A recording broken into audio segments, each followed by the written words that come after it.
asking me like 70. Good morning, everybody. Welcome to the March 22nd Grants Pass City Council Workshop. We are missing a couple people at the moment. Joel King, DJ Fazer, Vanessa Auger are not quite here yet.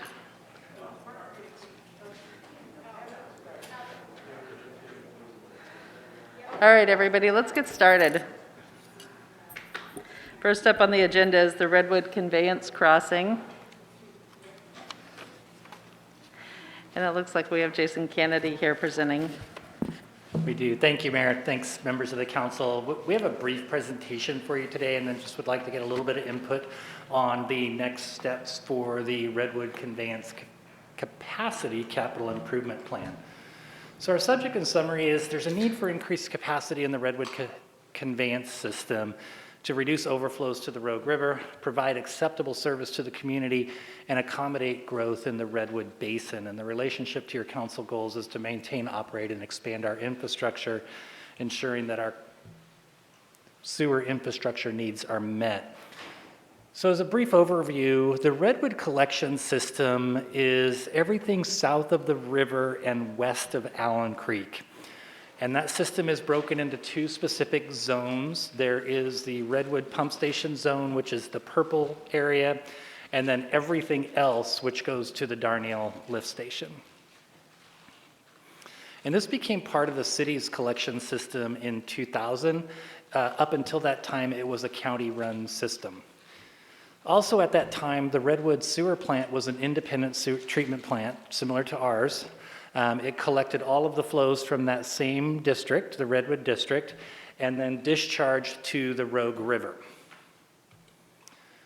But beginning in 2000, those systems were joined, and that was for a number of reasons. As part of the IGA, we were required to take over the Redwood system and manage that because all of those properties had come into the city. The Redwood sewer plant was not the greatest plant in the world, and it was deemed to be more cost effective for us to pump their sewage back to our existing treatment plant than to invest in the existing plant that was there. So as you can see, that system was broken into a couple of pieces. Again, all of that was pumped back to the Darnielle lift station, and from Darnielle, it was then pumped to the water restoration plant. However, when the system gets overwhelmed, it actually overflows to the Rogue River at the Redwood plant, and we've had that happen numerous times, and that is a big problem for us. And what we found is that it does not happen during dry weather at all. It is when it starts raining, and they have a very leaky collection system in that area. So the Darnielle pump station has plenty of capacity, sufficient for future growth. That's a real key aspect of where we're at. What we do not have is wet weather capacity. And that's where we find ourselves getting in trouble. And our winter storms can oftentimes exceed our capacity by over 3.5 million gallons per day. That is a very significant amount of flow that we're working to control. And as an example, in 2014 through 2019, we had much wetter winters, and we had over 14 overflows in that system. And that's what we're trying to curb. It's important to note that in 20 and 21, which we've had much drier winters, we have had 0 overflows. So in September of 2019, the City Council authorized the city manager to execute Task Order 33 with Carollo Engineers, and that was the Redwood Capacity Study and Capital Improvement Plan. So how much capacity do we have, how much do we need, and how are we going to make sure that we get there in the future? And it was to evaluate that current and future capacity, perform pump station alternative analysis, including increasing the capacity of Darnielle or constructing a wet weather pump station, and then performing some potential route analysis. How and where do we get across the Rogue River, and where do we construct the facilities? And with that, I'm gonna let Wayne Gresh of Carollo take over. He'll talk about that alternatives, and then we'll be both here to answer questions at the end. Wayne?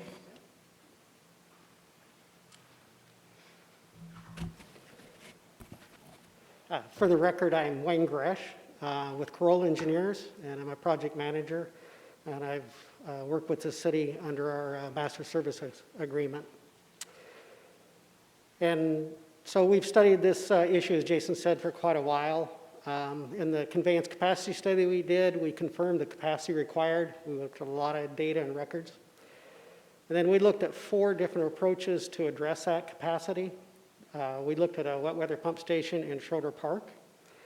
And we looked at building a wet weather pump station at Darnell that would work with the existing pumps and pump station.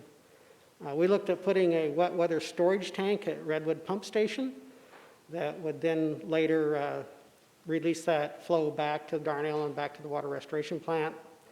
And then we looked at putting a wet weather pump station at Redwood site. And what we were looking for as well in these projects was other benefits to the project for the city, other than just pumping wet weather flow to the water restoration plant. And one of those would be if we needed to cross the river, maybe we could cross the river with a bridge, like you have with your existing force mains. You've got a pedestrian bridge, bike bridge, and that would be a benefit to the community. The other thing we were looking at was using the force mains for bidirectional flow, so that you could take reclaimed water at some point from the water restoration plant and take it back out to ag land for summertime irrigation. And so the study that we performed, the next study, was to look at, oops, I used the wrong key, the crossing points. But these are the 4 alternatives we looked at. The first one was to build more capacity at the Darnell pump station, and we determined that that project would have a cost in the $13.7 to $14.4 million range. And that takes that flow, and it could either go north and go across the river and then down Lower River Road, or it could come south and then east and cross through Schroeder Park. We also looked at putting a pump station in Schroeder Park, actually taking wet weather flow off of the gravity interceptor that flows through that area, take it into a wet weather pump station, and then take it, the force mains to the water restoration plant across the river. That was about $11.4 million. Really, the difference in those 2 alternatives is the length of the force main. This is a shorter force main route. We looked at the wet weather storage at the Redwood site, and there's 2 ways to store. One is below ground, and that's the alternative that we're presenting. We actually backed flow up in the sewer. When that flow reached a hydraulic point where it needed to overflow in the reservoir, it would. And then this reservoir could release into the existing pump station and be pumped back through the system. You could also do that by going above ground with an above ground tank, but then you've got to pump into the tank. And this one had a cost of about $30 million. And then we looked at putting a wet weather pump station there at the Redwood site, coming across the river, and then following the road down with the force main. And that increased the cost to $21.1 million. Again, the predominant reason that cost is greater is the force main length. Oh, the preferred approaches that we looked at coming out of the study was to build a pump station at Schroeder Park or build it at Darnell Pump Station. We need to cross the river with both of those. And so we looked at a feasibility of crossing that river with a bridge, and that's what we want to present today. So this is the first alternative, and it has the Darnell Pump Station is the origination. That's where we'd put the wet weather facility, and then it would go across either at Schroeder Park or across the river north of the pump station. And we're going to go through location 1, which would work for both Pump Station Schroeder Park or Darnell Pump Station first. And we looked at alignment across the river, looked at 3 different alignments. And I should back up and give credit to Dow. Dow is the firm that performed this study. They are the firm that designed your current pedestrian bridge that the force mains are hung on. And Dow is a firm that does a lot of transportation or bridge work. And they are the ones that did the feasibility study on this part of the project for us. They looked at going across the river more perpendicular, but they had landing issues with that. So alternative 1A that you see in that slide is probably the most preferred. In both of these locations, the bridge length is set to keep the bridge piers or the landing areas of the bridges outside of the floodway. There will be some bridge piers in the floodway that need to be mitigated for, but the approaches and that are out of the floodway for them. The other location is north of Darnell Pump Station. That would come out from the city's property, cross the river there by the boat landing area, and they've come up with a way to put an approach to that bridge that could keep that predominantly on public property. From a profile standpoint, the bridges that they set were just above the base flood elevation with the clearance required. The bridge lengths, again, were set by the floodway zones. And so they're fairly long bridges. These are about 200 feet longer than your current bridge or the existing bridge that you have with the force mains on it. So this will be a little bit longer bridge. They would be designed so that you could put bikers, pedestrians on it, and light utility vehicles, because you'll need to maintain the force main and some air release facilities that are associated with force main on the bridge.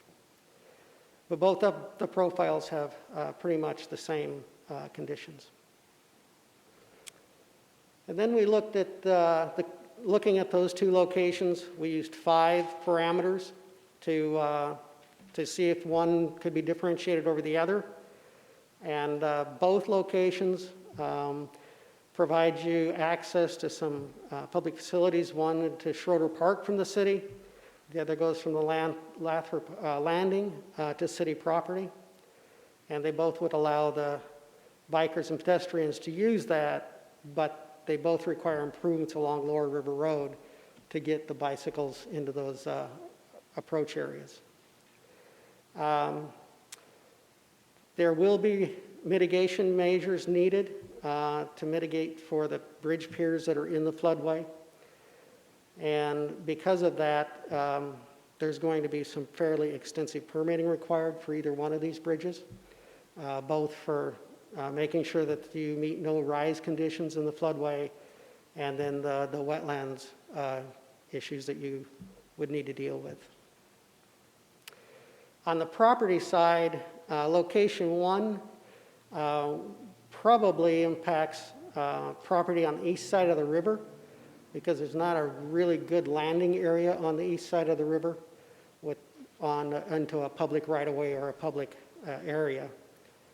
On location 2, in the Lathrop Landing area, that landing and approach to the bridge can be situated so it comes up and is situated on public property or public easements. The cost of these bridges are going to range from $6.3 to $11.8 million for location 1, and about $6.1 to $11.4 million for location 2. And there's quite a wide range in that cost estimate because there's just a lot of unknowns on what the approaches would be like and what other ancillary improvements might be required to put that in there. But as a point of reference, if you take the 200 feet into account, being longer than your current bridge, and the age difference between these projects, this is about what your other bridge cost in today's dollars. So it's pretty much about the same. So what can we conclude from that? Well, it'd be really nice to put that in there for public benefit, but we do believe that crossing the river using a trenchless method, go under the river, is in $1.5 to $2 million range. So it's going to be substantially less to go under the river and just construct it using probably microtunneling or some method like that.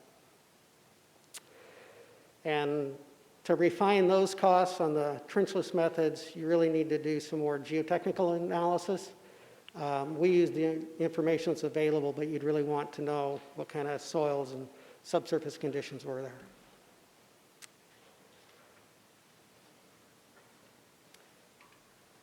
So at this point, the call to action is really just to give us a little bit more direction. Our proposal would be we come back with a task order to start the geotech work for microtunneling. The bridges, while they are a great amenity to the community, the cost benefit of doing that method of crossing the Rogue River doesn't seem to pan out at this time without finding some really significant additional funding sources to help pay for that project.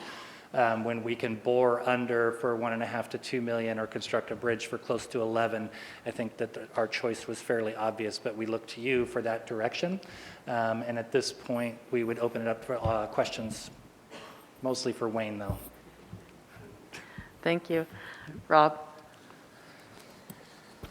Yeah, so on the conclusions on the bridge study, under property, location 1, it says moderate property impacts on east side of the river. Yes. First, I assume east side of the river means north side of the river, I guess. But what does moderate property impacts mean? So on location 1A, when that lands on Lower River Road over there, that's predominantly private property on that side for that landing. So I'm sorry, I didn't hear you. The road, I'm sorry. So the roadway on the east side is on private property. So there's not enough road width in there to put a bike lane on it and to put the access for the pedestrian bridge totally in road right away. We didn't look at that in a lot of detail, but if you just look at the widths and everything that are in there now, it doesn't appear that that's going to be possible. Thank you. Any other questions? Rick? Thank you for the presentation. When you go back to the chart showing the overflows, and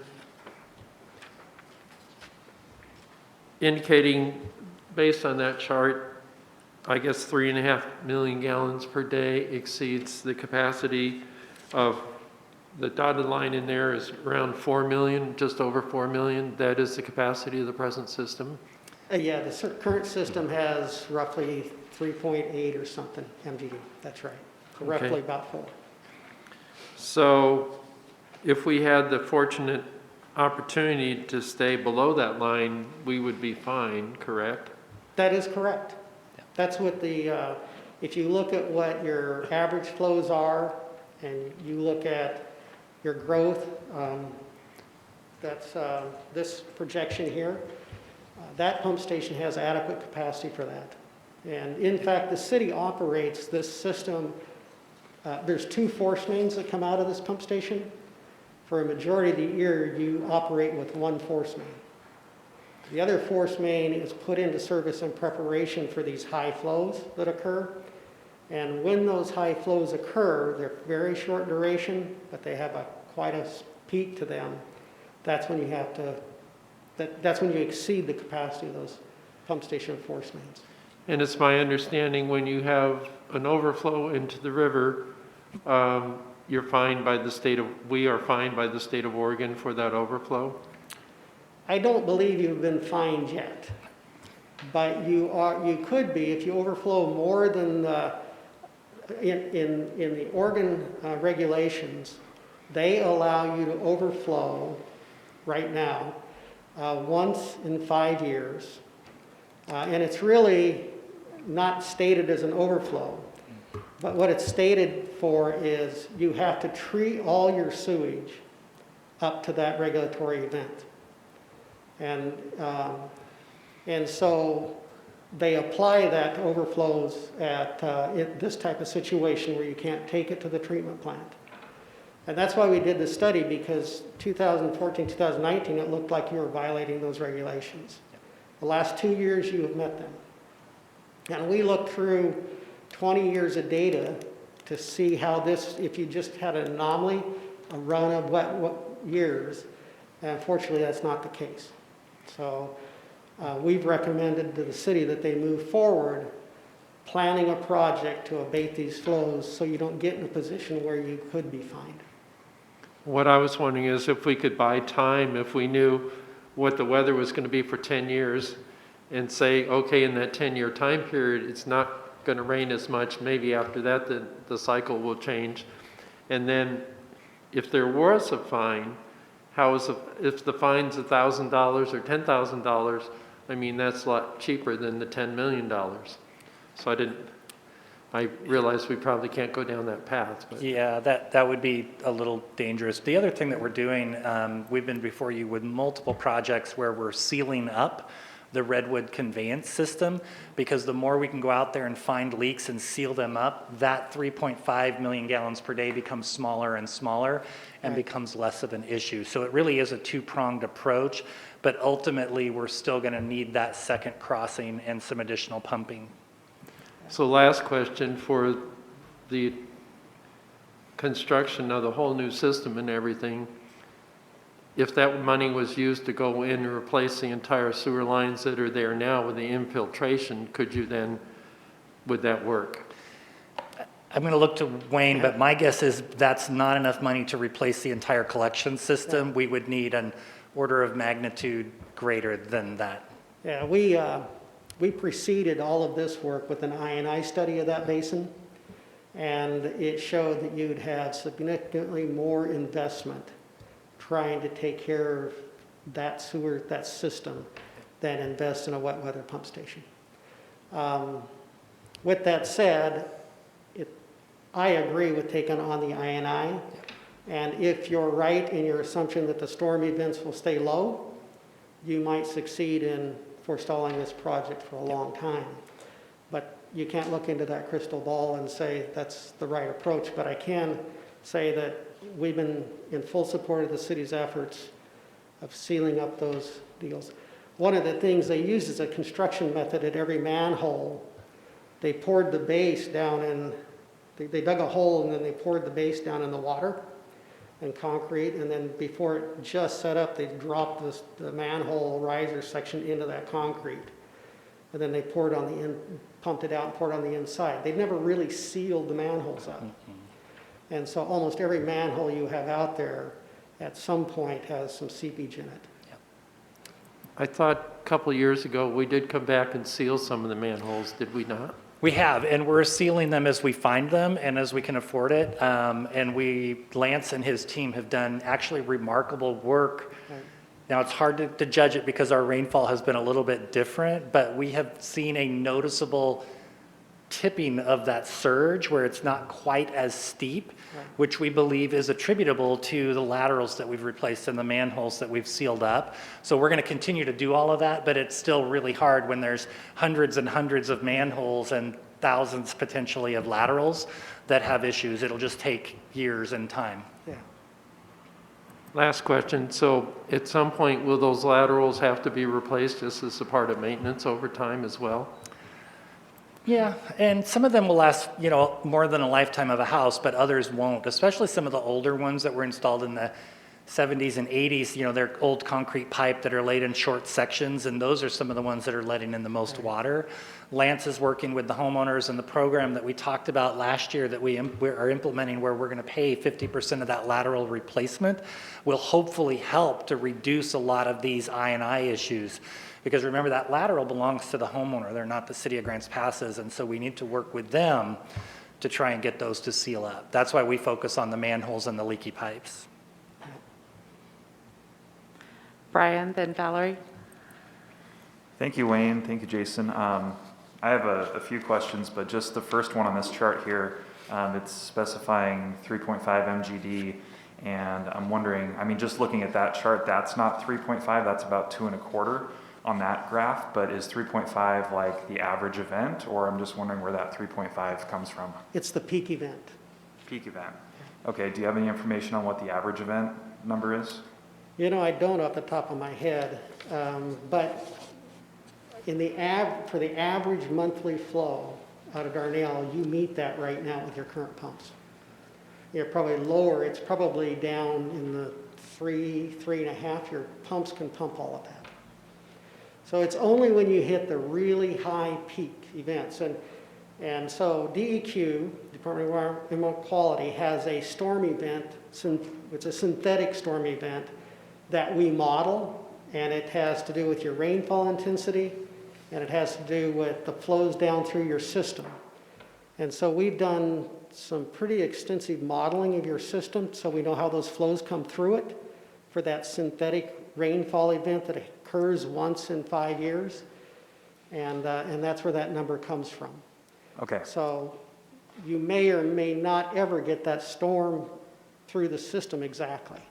But Sure. that is what they require you to plan for. yeah, thanks. And then I had a question on the cost estimates for the bridge.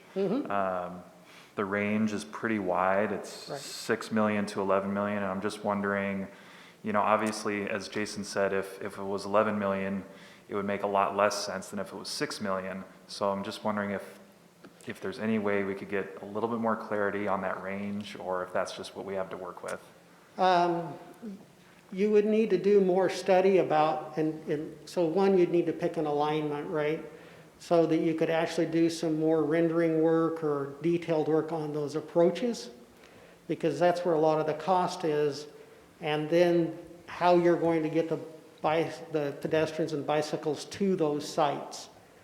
And this estimate was done under a cost estimating guideline that most of us engineers adhere to. And that guideline tells us that you put your project cost together and then use a plus and minus on it. And at this level, you use a plus 50%. And that's because you just don't know everything. You don't know what the permitting agencies are going to come back to and require for mitigation, as well as we don't know what some of those conditions would really look like. But with that said, the company that did this, Dow, does a lot of these bridges, and they know just about where that bridge cost on $1 per square foot is going to come in. But it is those ancillary pieces that you'd have to do more work to refine. Okay, so is that, correct me if I'm wrong, a class 5 estimate? Is that Yes, how it's a class 5 estimate. Okay. Do we have any idea of how much it might cost to get a more accurate estimate? You know, this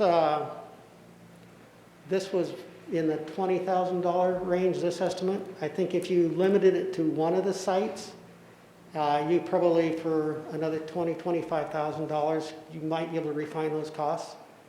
You'd have to decide, make some decisions about what those approaches were going to look like. You know, are you going to be willing, for example, if you come out of the Darnell pump station and go north, that's going to lock you to a longer force main route.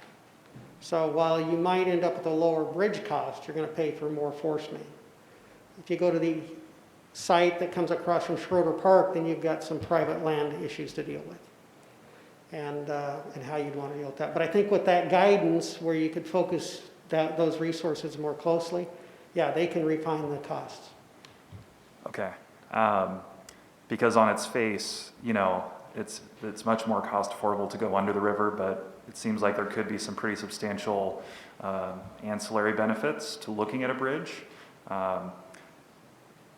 Just a couple other quick questions. This one's for Jason, I guess, but is there no more capacity to put another pipe under the existing pedestrian bridge, or increasing the size of that pipe? So that is a really great question. That's one of the first things we did look at, and no, there is not. Okay. It already has a sewer and a water line underneath it, and both of those are needed.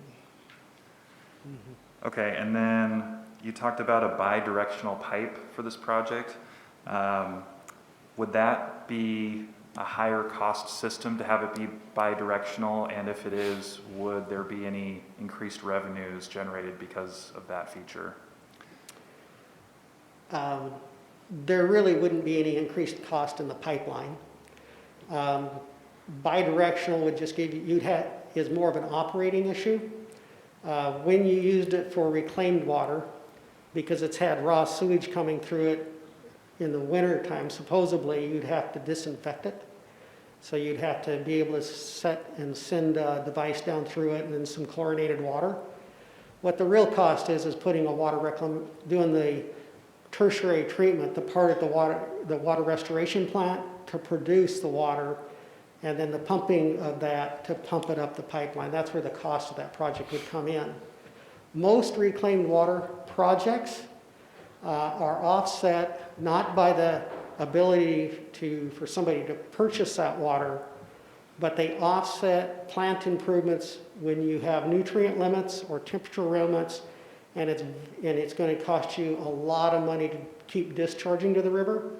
So instead of discharging to the river, you choose a reclaimed water option, and you take that water that was going to be discharged to the river, you treat it, and you send it out to beneficial use and reclaimed water operations. Most of those projects still have a net cost to the city, but the cost is far less than it would have been if you just put a chiller in at the plant to meet temperature limits, for example, or did high levels of nutrient removal. Those are very costly treatment projects on capital side and an O&M side. And Okay. so- Thank you. I just have one more question. This project, what's the funding source for this? And are there grant opportunities available? So it is likely that there are grant opportunities. This will be funded through sewer revenues. And at this point, what we're looking for is to just get that design going. It's not slated for construction in the near term. We just want to be able to start working that direction so that we can show that we're making progress. Okay, so is there adequate sewer revenue to account for this now, or would this be associated with a sewer rate increase? This would not be associated with a sewer rate increase at this time. Likely what we'll do is we'll start setting aside funds today into a capital project so that in 5-7 years we can fund that project. Okay, thank you. Valerie? Yeah, many of my questions were answered by Brian, thank you. And one of them was the cost, if it was, whether it was covered by the sewer and whether there was money that was set aside for it originally. Okay, so that would need to happen. How long so you're saying probably we would set aside money now and maybe 5 years or so we would start the trenching underneath, right? Is that, I mean, time frame was something I also wanted to know as well. We're looking at time frame wise. I'm looking at Wayne. We really haven't set a schedule. What we were hoping to do is get this preliminary work out of the way so that we could do a design and then start to really set that schedule in the future. Once we know exactly what we're building, where it's going, then we can kind of say, okay, we need X number of dollars. That helps us determine how much money we need to set aside per year. But we just need to start kind of moving in a general direction first. And I'm assuming that if we went in the direction of a bridge of some sort, that you would also then be looking at transportation money being utilized for the bridge part of it, or how does that? We sure would try. I was going to say, because it seems to me that opens up another source. Especially bikeways pedestrian money, we would think would be fully applicable to help pay for some portion of that. It might be able to help offset that cost. Yeah, because I would think that there may be money available for that, especially with non-highway funds increasing in terms of transportation as opposed to highway funds. Yeah. I did have a question about, because when we sold and went through the River Road, one of the things we talked about is that there may be some requirements for water cooling coming down the pike because of DEQ requirements, and one of the things we talked about at that point in time was, well, maybe we will need to move water and have an area out somewhere where we can have a wetlands and use the wetlands for the cooling process. Has that been factored in here because it seems to me that would be part of the bridge option if we were, or the bi-directional thing or something. So has that been factored in as how? Correct. In this project? Yeah, when your permit gets renewed, in a couple of years, that's the schedule, you will have new temperature limits. The DEQ, your liaison to the city and DEQ right now is believing that you can meet those temperature limits by going to a tree shading program, buying credits for tree shading, which is what a lot of utilities are doing. You invest into a project where they're going and they're replanting trees along tributaries and that shades the water. You get that credit for that temperature difference, and they allow you then to discharge your flow. Until we actually see those temperature limits, we won't know if that's going to be effective, but we think it will be. That's going to be a lot less costly than trying to deal with it at your plant. Yeah. And so that option, and there's many, many utilities in Oregon looking at that. Some of the largest utilities, some of the smaller utilities look at that. But if it required you to do chilling or some other cooling of your effluent, that's when you'd want to be looking at a reclaimed water program. Because the long-term operating cost of that type never pencils out. It always pencils out better to go to reclaimed water program. We didn't look at those costs as an offset for this, because our belief is you probably will meet it with tree shading. Rick? If we had the luxury of postponing this for 10 years, could we also look at the possibility of putting the line on a fourth bridge crossing if that were to move forward? And Yeah, absolutely. Were the fourth bridge to move forward in 10 years, it definitely would be an option. Rob? So I guess for Jason, in the early mid-2000s, I know that the feds actually provided grant money for impact studies and things of that nature. So to Brian's question about the studying the feasibility of one of the bridges, I'm just wondering, we got a figure of about 25,000, but my understanding, at least years ago, the feds were all about this. They were the ones more than the state that were driving this type of project. So is there federal grant money for that kind of thing, or? They can. I'm going to let Wayne maybe speak to this. One of the things we've found is grant funds have really dried up across almost all sectors. The availability of dollars from both federal and state governments to fund local projects has been greatly reduced. And so we have struggled to get grant funding. If there was an opportunity, we absolutely would pursue it and help to study this. And also, a lot of the dollars that were allocated via COVID could also be used for infrastructure projects. That might be one way in which we could get funding. But we would have to really dig in and look. Right now, I don't know of any grant funds that are available for this project. So with regards to funding, when we talk about where the funding from this should come from and what's required, it seems as though what we've been talking about is basically this problem consistent or gradually building since the dates that were discussed today were since the early 2000s or so. So it just occurs to me that the early 2000s or so is, of course, when that part of town got dramatically developed. And I'm just a little surprised to hear that this kind of funding isn't automatically covered by SDCs. From what you're telling me today, it would seem as though SDCs are not realistic as far as looking at the impacts that the development of the southwest section had on the massive needs of the sewer system and the water delivery system years later. It seems like the SDCs have fallen short. So I don't understand why funding on this should be an issue at all. It should be covered, So, the way I look at things. and that's a really great point.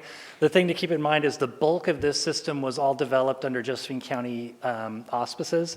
And so the problems that we're having is with most of the really old system, and that was what was installed prior to the city taking over jurisdiction of the Redwood area. The stuff that's been installed since the city has had the authority in that area is very tight. We don't get a lot of leakage. The SDCs are paying for additional capacity. They are not allowed to pay for maintenance of the existing system. And wintertime capacity would not necessarily be an eligible SDC use, unfortunately. Valerie? In referring to it, is it not my understanding that Redwood, that area has been paying higher SDCs up to this point when they build out there? They were for sewer and for stormwater. They are now equal with the city. Right, but that was just something up Yeah. to this point. They have had to pay to check into the system, and part of that was because of the costs and the problems they had out there with the Darnielle. So I'm just clarifying that just happened.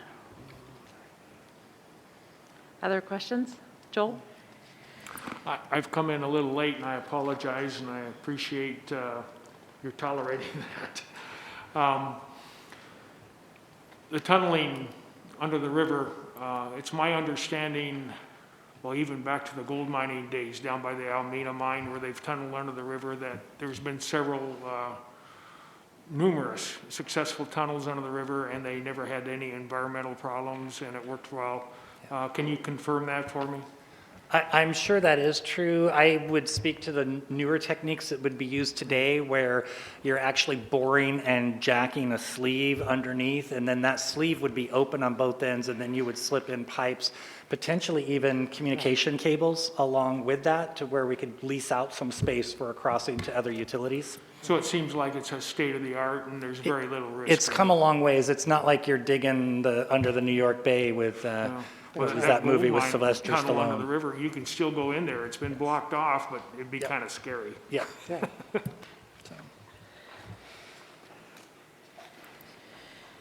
Any other questions? No direction. No? Okay. Thank you for the presentation. Yeah. Do you were trying to get direction? At this time, yeah, are you Direction. interested in Yeah. taking this somewhere? DJ? Yeah, I think we should continue to evaluate an option for a bridge. I think Schroeder's a good option down there to McVeigh. That way we can narrow in a better price and we can continue to look at funding options. Of course, keeping options open. I think that's an appropriate direction. Other comments? Valerie? Have we had any discussions with the county? Because I was going to say, the county now owns Lower River Road right in that area, if I'm not correct. They took that over from the state? do. I mean, I'm correct. So have we had any discussions with them? Has this been brought before the bikeways and walkways in terms of, probably not that far, but Probably not to bikeways and walkways. I have been talking with Sarah at the Parks Department, keeping her in the loop, because Schroeder Park was one of those locations that is a county park. It is a pretty good location. So if the direction is to keep a bridge and that's the direction or the location that you would like to hone in, I'll go back to Sarah and say, hey, are you still interested? Because we will have to work very cooperatively with them to site that bridge there. I would ask also that if we are going to continue to look at a bridge, we go ahead and get geotech data for boring, just to make sure that those locations that we've selected are also suitable. That way, when we come back to you, we'll have a much better package and better cost information for all alternatives. Right. Valerie again. well, my question, I'm just asking a question referring to that. So you're saying that Schroeder would be your preferable, because I mean, this is to the other, I mean, one of them says, I wrote that down, preferable. I don't know that we have a preferred alternative. The bridge at either location is good. The reason that Schroeder might be preferred is because the roads, to improve Lower River Road the rest of the way into town would be much lower because you're already so close. Right. The farther out you get, Lower River Road gets pretty nasty. primitive. Yes. And it's not the most friendly for bikers and Yes. pedestrians. Yes. And I would have concerns about putting a large pedestrian bridge out there, encouraging people to ride out Lower River Road that far. And But I'm we're gonna good at either location. Okay, and I'm going to assume that, because that's the one that also has the more private property that you would have to. Schroeder would be more Schroeder difficult, on the correct? east. The Schroeder does for the landing, so we didn't do, what just went through my mind is, so if you widen Lower River Road, so you could put bikes on it out to the landing and then come across, you likely would put your force mains under that widened area. Yeah. Because then you can access those facilities and you've had to secure property for that, you might as well get multiple use for it. That's not included in our study, that cost for that right of way. Okay. And the reason that Darneel might be more favorable is because down the road, if you were looking at a bi-directional pipeline, you've already made it all the way out to the agricultural land. And Right. so that would be a benefit, a potential benefit, even though there is an added cost. Yeah, because I do remember having that discussion when we talked about Lower River Road. That was one of the big discussions that we had with Travis, is that if we needed to go out there and utilize that, you were telling us that you would support that move, and he was very adamant that he would support that move if it was something that the city needed to happen. And so I would, like I said, I also like the idea of a bridge, and I know it's less expensive, but I I just, once again, go back to outdoor recreation in Southern Oregon and recognize that that could be our ticket to a future as well. So I look at it from that perspective. So I think we have enough to generate a task order to come back to you for you to evaluate and those costs and make a decision at that time. Brian, then Rick. Oh, yeah, I was just going to agree with DJ and Valerie. I think it's worth investigating. Okay, thank you. Rick? I don't mind further investigation as long as it's not a substantial amount of money that's being paid out. If we're getting into serious dollars, I guess I'm willing to kick the can down the road and look at what the cyclical weather conditions might be and if we can buy some time that way. Thank you. Okay, thank you. Thank you. Thank you. All right, next up, we have a discussion on the conditional use permit for social services. And it looks like Bradley Clark is coming up to present. Note for the record, we do have a full council now that a couple people came in late during that last item.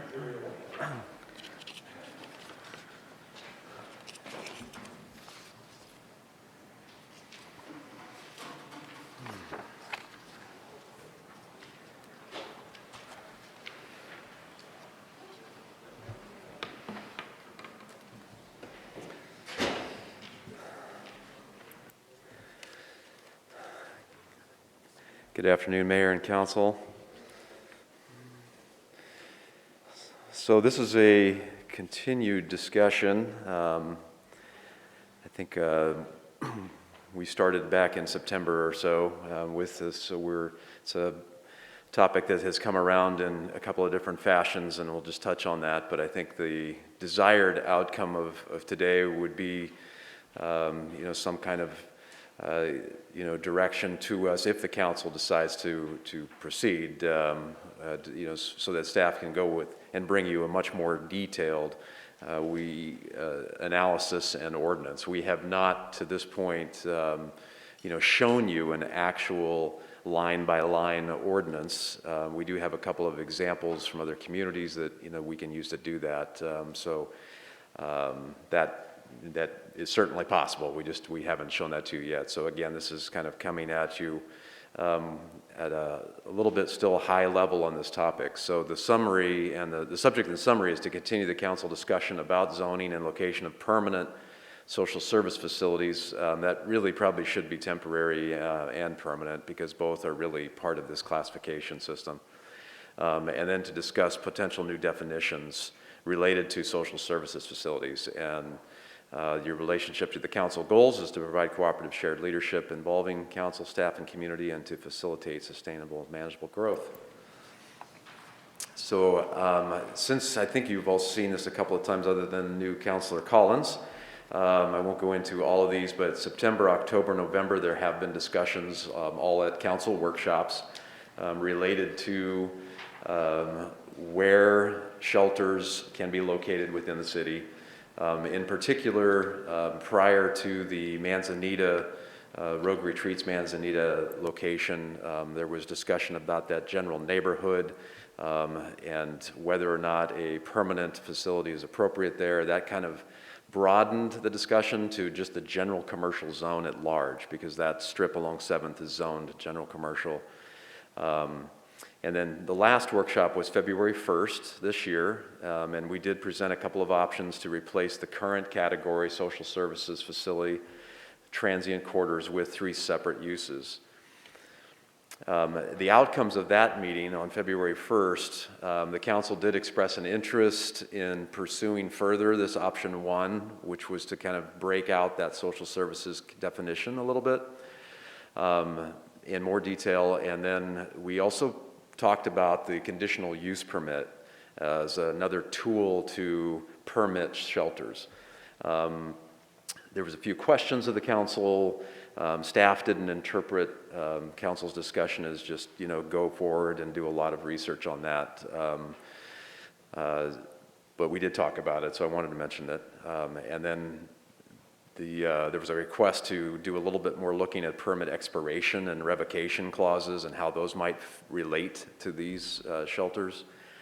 And then there was a comment about the importance of a new category not being based on the type of person who uses these facilities, but to make sure that they're really regulated more on just what the facility is itself. So just a quick overview or a quick summary. The current code has this in the definition, and this is the only definition related to shelters. We do not define the term shelter. It's a subcategory of this, and that's a private, not-for-profit, nonprofit, or government organization providing any of the following: temporary housing, food, clothing, and other support services, primarily to adult transitory individuals. So that use is only permitted in the business park and industrial zones. I've got a couple of maps here to kind of show you where those business park and industrial zones are located throughout the city, so you can be reminded of where they can be placed today. But here we took another look at the breakout, and instead of having 3 categories, the proposal today, or at least the idea before you today, is to have 4. We tweaked the definitions a little bit. There's some similarity here, but so the first one, personal services for homeless persons. This would be your warming center, your meals, preparation, clothing. This would not have any overnight stays. The second category would be a temporary shelter for homeless persons. This would be something like a campground, a tiny home village. This would be probably more of short-term occupancy. You would have food service, medical aid, things like that, those other on-site supportive services. The next category that we have, transitional housing. So this is your short-term or temporary, refers to length of stay of the occupants. So again, you would have on-site supportive services. This would apply, the transitional housing code would apply to this. So actually, we should have put that on the prior one as well, because if you're doing a tiny home village or transitional, the transitional housing code would need to apply there as well. And that is a code that the city council adopted early in 2020. And then the permanent housing option is more of your long-term occupancy, rapid rehousing. This has a little bit more of a feel of a residential type of use, in that the stay is longer term. You don't have quite as much of that frequent coming and going from the facility in a permanent housing option.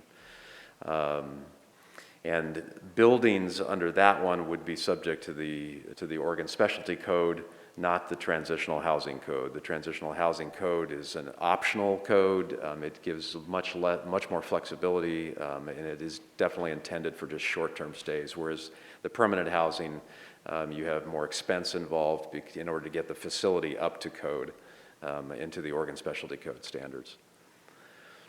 So again, just throwing out options for the council to consider. If we took these 4 categories, where might they go? The general commercial zone is shown in all of these.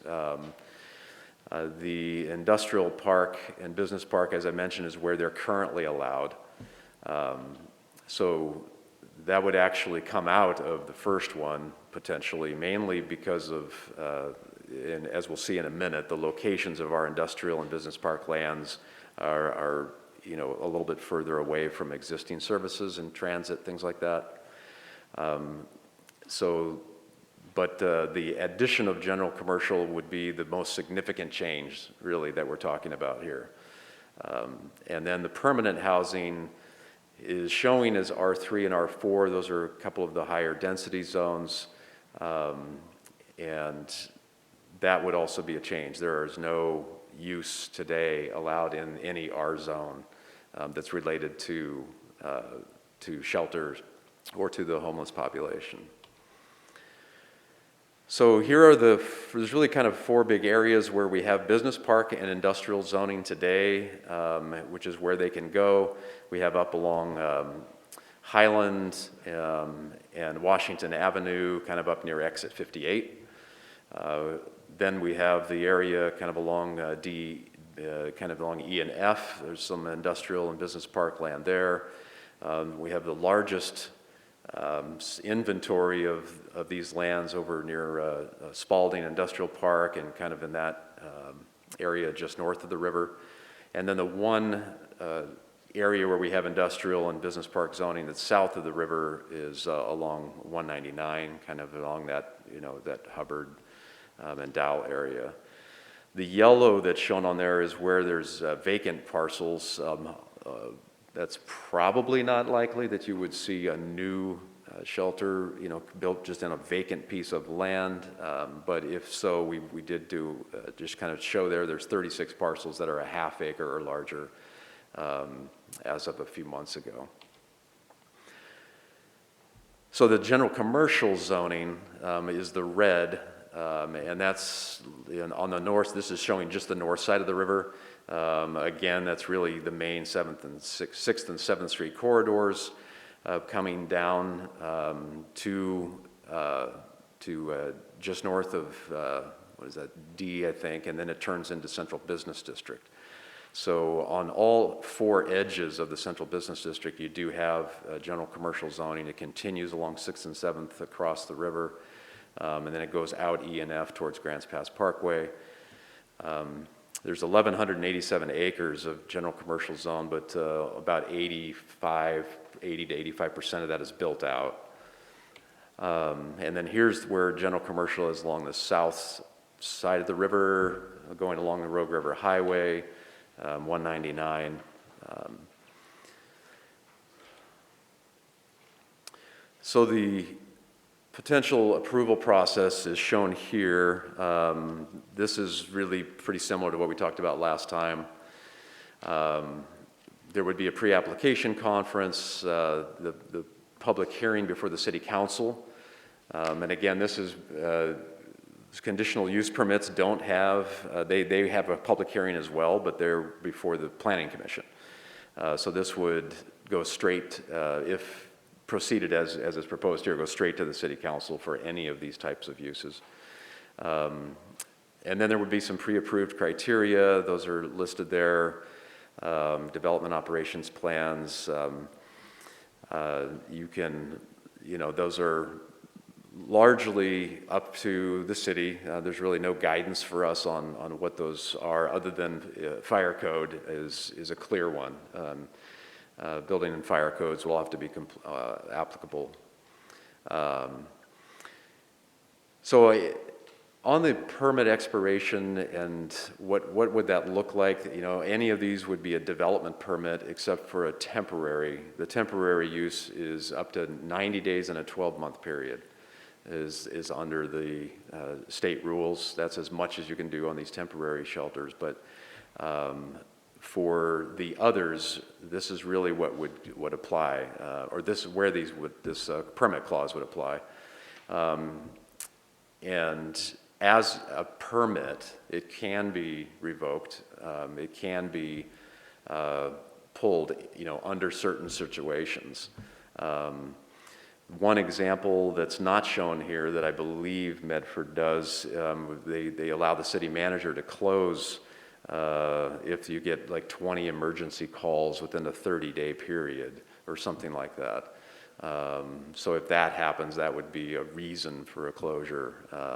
Otherwise, you have other standard kinds of things like this where the permit has a renewal at the end of the term, it gets reviewed, there's reporting that would have to happen, and if there's, upon inspection, failure to comply with one of the conditions, those could all potentially be reasons. But if they're operating in full compliance with the conditions and with the building code and with the fire code, there really wouldn't be any, tool to revoke the permit. So hopefully that gives you a little bit of background on that. I did just want to include in here what the city of Medford does for their shelter zoning. They have three different shelter types. They have a temporary, non-temporary, and a severe event shelter. The first two, I believe, do have, kind of subcategories where they have temporary in an existing building, temporary as an accessory use, temporary, in a non-structure kind of thing. So there are some subcategories in these. They're pretty explicit in their code about this being based on Oregon State Fire Marshal's technical advisory there, the OSFMTA 1412. They have guidelines to use the buildings that are not designated as our residential occupancy as a temporary shelter with local jurisdiction approval. And then there's, as I mentioned, this is the state fire marshal, the 90 days within a 12-month period is the maximum for the temporary shelters. They do use the conditional use permit, but again, they have the conditional use permit process built into their code. We have the option, but we are only using it for telecommunications facilities, so it would be a little bit more of a change for us, but it's still certainly a possibility. They require the approval from Medford Building Department and what they call an operational permit, as compared to some of the temporary use permit or something. And then, as I mentioned, the city manager under the Medford Code does have the authority to close them under certain conditions. So the cost implication is pretty limited as far as just creating an ordinance related to shelters for the city of Grants Pass. It would involve some hours for staff to continue to do the research and bring that forward. And then the call to action is at council discretion. We can continue to do more research or bring you back a more specific outlined code, or no change at all. If there was no change, that would continue to restrict these uses to just that general commercial, or just to the business park and industrial zones. Thanks. Thank you. Questions? Vanessa? Under one of the 4 new classifications, personal services for houseless persons, warming center is indicated on there, but you had said that that section doesn't qualify for overnight stays. Do you believe the warming center is appropriately placed there, or should it go under the temporary shelter? Yeah, I think in the industry, I think that's generally for just a day. You would just be able to use it during the day. So if it was an overnight, it would need to be, I think, probably one of the other uses. I think that's a bigger change, but that's really, kind of a definitional thing, whether you call warming center, just during the day or an overnight stay. I think in this case, we were using it for the former. Okay, thank you. Yeah. Rick? Thank you, Brad. I have a question. I believe there's 3 different levels of services that Medford now provides, and I didn't know what the occupancy potential is for those different levels, and if they have found that one method is more effective than another. Yeah, and I wouldn't be able to answer that. We do have Heather today here if the council wants to ask her up. They've been working there, and they may be able to answer that. Okay. Yeah, I'd be happy to ask her some questions if that's what the council would like. All right, maybe let's, does anybody else have a question for Brad right now? DJ? So these categorized recommendations using allowed use in general commercial, is that kind of modeled under what Medford allows as well? Do they basically have blanketed conditional use permit allowing in all of the general commercial zoning? Correct. They do, okay. Brian? Thanks, Brad. Would the new zoning exclude the central business district? Or would it include that? As it's before you, it would. That would be excluded. Okay, and then could you give me and council a little bit more clarity on the two categories, the temporary shelter and the transitional housing? They sound pretty similar, and I'm not totally sure what the differences are between those two. Yeah. Give an example. I think really the primary difference would be the structures themselves being sort of more individual structures like the Foundry Village model, which would be more of your temporary shelter. The intent to kind of differentiate that, the transitional, being more of your structure that is where a congregate type of gathering where people are all under one roof. Okay, thanks. Valerie? Yeah, I was kind of vague. That was a little vague for me too. I didn't necessarily see the difference between the temporary shelter and the transitional housing. That to me is pretty unclear. The warming center also, because I know in everybody's mind that I'm aware of, the warming shelter was similar to what we had as a warming shelter a year ago, which in this case would not be a warming shelter. It would be temporary shelter because it was overnight, am I correct? So that's kind of confusing too, to me, because here it would not be under personal services. Warming center would just be a daytime. And I don't know if that's something that, anyway, I'm confused by that. So what we've talked about before, and maybe to provide some additional clarity, and Brad, correct me if I'm not correct with that discussion, but the temporary shelters, you think of it versus the transitional housing, those two different categories, both have a temporary use associated with it. With temporary shelters, the shelters themselves are temporary. With transitional housing, the expectation is that the structures are not temporary, but the services are temporary in nature. They have a time limit associated with that you can legislate. People coming into those shelters have 90 days or 6 months or a year to utilize those services. So both have temporary associated with them, but primarily temporary shelters would be your pallet shelters, your urban campgrounds, those kind of things, where there would be a potential temporary time limit on that property for those type of shelters.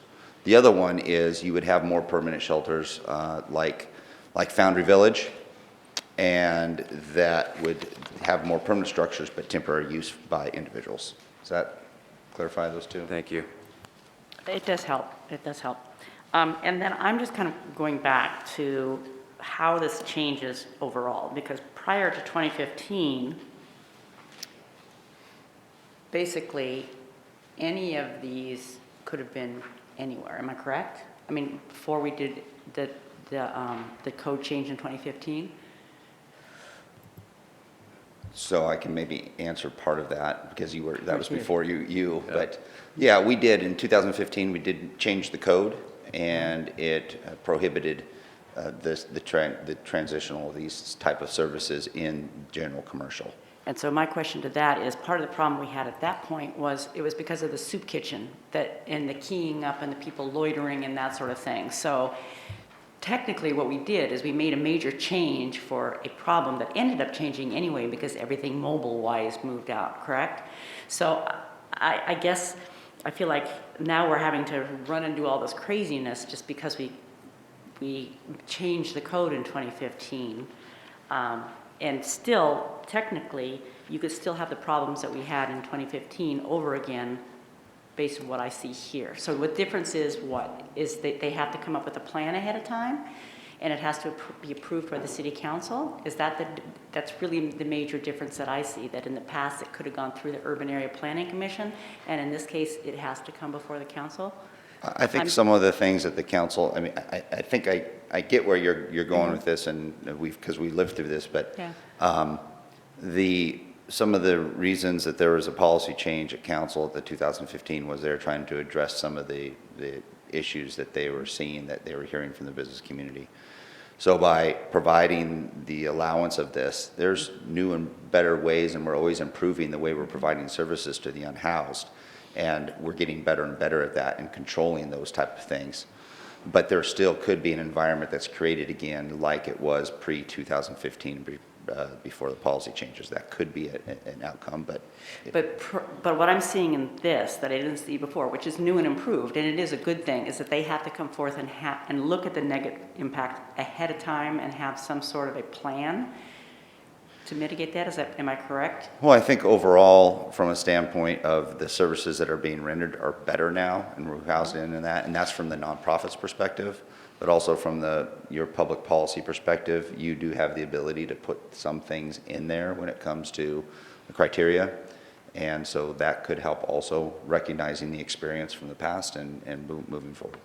So who writes in the criteria? I guess that's my point, because I know that's the meat of this. That's council the criteria. ultimately. So that's what we're doing right now, is building the criteria, or we'll have to come back and build the criteria? No, we're not. We're still up a little higher, like Brad was saying. We're still 30,000 feet. When we're building the criteria, that would be, I think, a little more detailed than what we've got in front of you. But getting that direction from you on this would help us start that process. Okay. Okay, thank you. Brian, then DJ.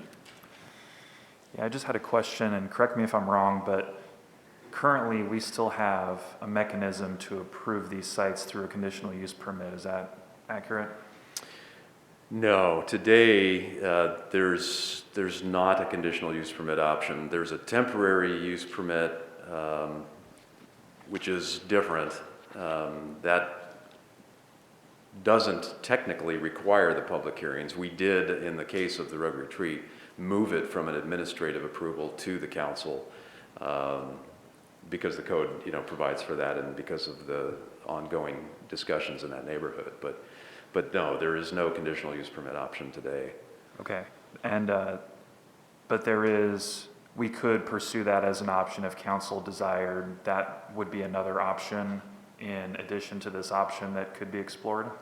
Yes, yes. Okay, and can you speak to the benefits or deficits of those, just because I know we have some new people and I'm not totally clear. Is there any benefit clearly to doing one or the other?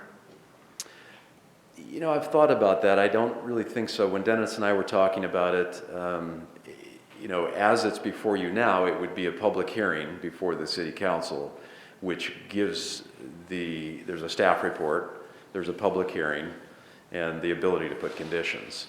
The conditional use permit is also covering those three things, except it goes to the planning commission currently. I mean, that's how it's crafted in our code. There is a little bit more, a few other restrictions in the ORS around conditional use permits, that if you didn't do the conditional use permit and you just had this built into our code as requiring a public hearing at the council, where you wouldn't be subject to those. But I think they're very similar in terms of the process, the amount of time it would take, and the enforcement mechanism. I think there's very similar. Okay, thanks. DJ, thanks. Hey Val, thanks for bringing that up, that change in 2015. I would like to know where we were pre-2015, perhaps what caused that change, the implications of that change. I think a compilation of some information in a memo form would be really helpful for me, and I would presume the rest of council to understand where we were, understand where we are and where we need to go. Thank you. Any other questions for Brad right now? Thank you. Well, Heather, are you willing to answer a couple of questions? Okay, thank you. I think, Rick, did you have a question for her?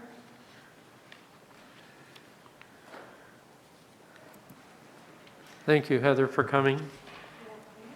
Of course, this all focuses on the homeless situation, and it's my understanding Medford has basically 3 levels right now. I guess unregulated camping, regulated camping, temporary shelter in like Hope Village, and then a permanent facility. Is that true? You have those different levels? Well, there's a lot of levels. Can you get to the mic better? Yeah. Extend the There, are we on? That's better. Is that, okay.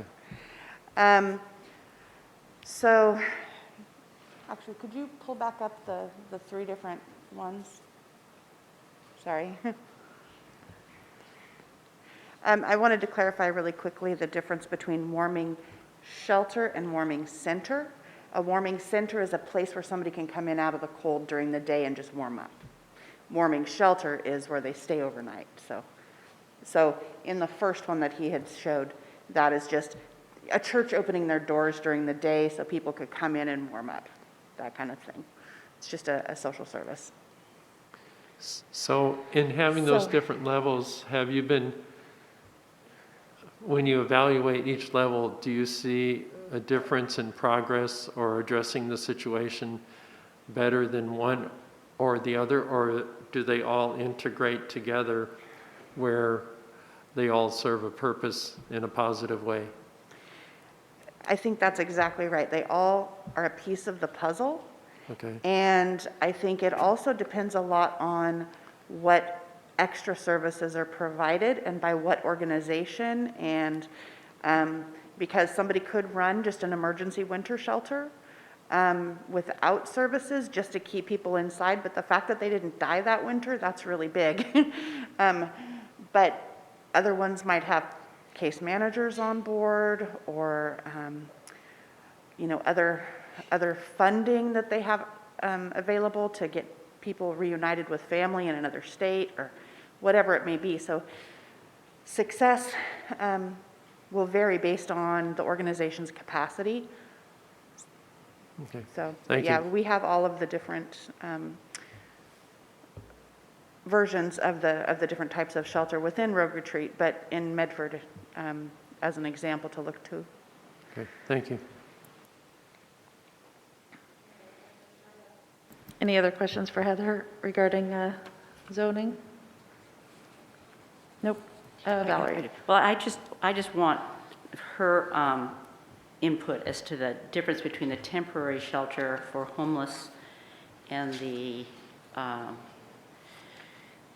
other one that we said we were struggling with, because you don't Sure. have those two differentiations between the temporary and the transitional. We do, because temporary shelter would be the temporary use allowed by the state fire marshal code, which is the 90 days in a 12-month period. That's a temporary Okay. shelter in the window that the shelter can operate. So that's transitional. Transitional shelter is, it's not a window of time the shelter can operate, it's the length of time that somebody stays. Okay. So some places, and transitional housing also, transitional housing is they have their own apartment usually, but by HUD definition, generally they have up to 2 years to work through the program, get their life back on track, and then they move on. Permanent housing, you guys already have, it's the building code, it's a tenant-landlord relationship for an apartment. So that one, permanent housing for homeless doesn't need to be separate than just housing. Yeah, that's what. And transitional housing could be shared housing. We have several shared houses in Medford that are transitional only because they can only stay there for a certain amount of time, but not because we're only allowed to operate for a certain amount of time. Is that clear as mud? I'm sorry. Well, so what I'm hearing you say is that it makes sense to have like personal services, and thank you for the clarification on the warming Yeah. center, because I do see that place to warm on a cold day, to get in out of the cold. A temporary shelter being more like the pallet buildings and campgrounds or tiny villages. Oh, I'm still having a hard time.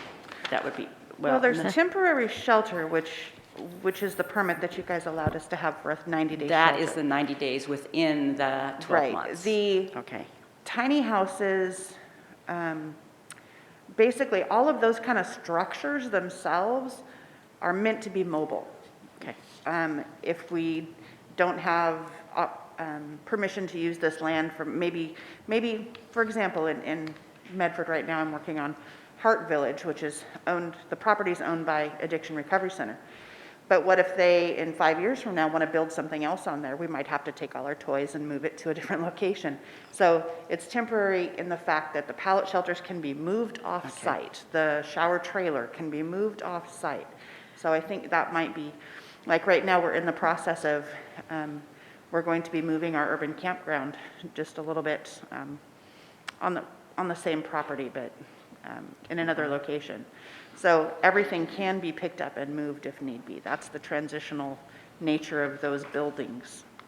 Pallet structures, tent sites, tiny houses, all of that's not a permanent structure. Okay, and so that kind of leads me back to kind of where we went wrong, and we talked about this in the past with our temporary shelter that we had on F Street, is we didn't have a warming center during the day. So that's why that was an issue, because we had the temporary shelter, but during the day there was nowhere for people who were cold, who had nowhere to go. So those kind of work in sense in conjunction with each other. Your temporary shelter is probably going to be more successful if there's some place for people to go during the day. Okay, Yeah, so we learned that the second year in Kelly shelter history was that we moved, the second year, we still had to have people leave at 7 in the morning, but we partnered with other area churches to be able to have a place for them to go during the day. And that was the warming center, but we were the warming shelter. Okay, thank you. That helps clear it up for me a lot. And so you're saying that actually we probably wouldn't need a permanent housing, because permanent housing would just kind of be that step. It already exists, whether they were, once they're in, they're no longer homeless, so. Okay, okay. Thank you. Thank you for that input. Brian? I have a question for Brad after Heather's done. Okay. I think that's probably all the questions we have for you. Thank you, Heather. Thank you so much. Brad, we're going to have another question for you. I think, Valerie, in terms of our handout here, one thing that's maybe confusing is that we have tiny home village written under temporary shelter, but really in the case of our Foundry Village, it should be under transitional. Yes, And the temporary shelter is more of a pop-up nature, kind of if a church were to allow a campground or use their basement or something like that for a warming shelter. So Yeah, thank you. Thank you, Mayor. I saw that too after the fact. Thank you for that clarification. it could be either one, so I think there's some confusion. Brian has a question for you. Yeah, under the alternatives that you presented in the very last slide, the first one says pursue development code amendment for option 1. Is that staff's recommendation, or is that just an option, or does staff have a position on this? No, it's just presenting the options. I mean, we're happy to take it any direction. Thanks. Any other questions for Brad? Thanks. All right, council, in terms of where you want to go with this, DJ has some interest in a memo on background regarding the 2015 change. Is there council interest in getting that? I'm seeing a yes from Rob, Vanessa, and Joel. Thank you. Okay, we'll go ahead and get that. Any other discussion at this time, or we're going to think on this for a bit? Joel? Yeah, it's unclear to me how the regulations concerning camping in the parks relate to these other developments. And it would be helpful to me to know what part that plays with these other developments. And it seems to have to be a coordinated response, including that subject as well. Yeah, I think this is a separate issue. I don't see a large relation to that. Okay, so what I hear you saying then is camping in the parks is an independent issue that can be addressed outside of this and has no relationship to this at all? No, this is a policy decision on how you regulate your zoning and what's allowed. Right. And the okay, type of okay, services I hear that are you. allowed. Okay. I'm just looking down the road then. Okay, thank you. Mm-hmm. Vanessa? I am in support at this time of moving forward with pursuing the development code amendment for option 1, but also remaining flexible in what that looks like and receiving that memo so that we can review what happened in 2015, what we can learn from 2015, and even decide if the personal services for unhoused persons is appropriate for general commercial or if that should remain in business, and see what that looks like from that memo. But generally speaking, I think I'm in support of moving forward on this. Brian? Yeah, I would support that too. I don't have 100% support for this yet, but I think I have enough support to be interested in seeing or to have staff develop the development code text amendment for us to review and for us to decide what we think at that point. Valerie? Yeah, I think it's really important that we move forward. And, you know, my original one was to stay with a conditional use permit, but I recognize that it basically is going to be the criteria that we put into it. No matter which direction we go, it's going to be how it gets written up. So I think it's important that we move forward because I think this is something that will take time, and so we need to move forward. Now that I have some clarification on what some of those things like a warming center as opposed to, and the clarification on temporary versus transitional, I would kind of feel we don't really need the housing one, the permanent housing, just because I agree that once you get out of homelessness, hopefully you just move into the system and there you be. So I would like to see this move forward as well. Rick? I guess I have some more questions for Medford. If we're pursuing this further and wanting more information, since they're here today, do they have any recommendations for us that we should be looking at in our code or the direction we're taking? Would that be recommendations from the city's perspective or from the perspective of the provider? I'm not, well, since Medford's here, it would just be additional input. Where that input goes would be up to us.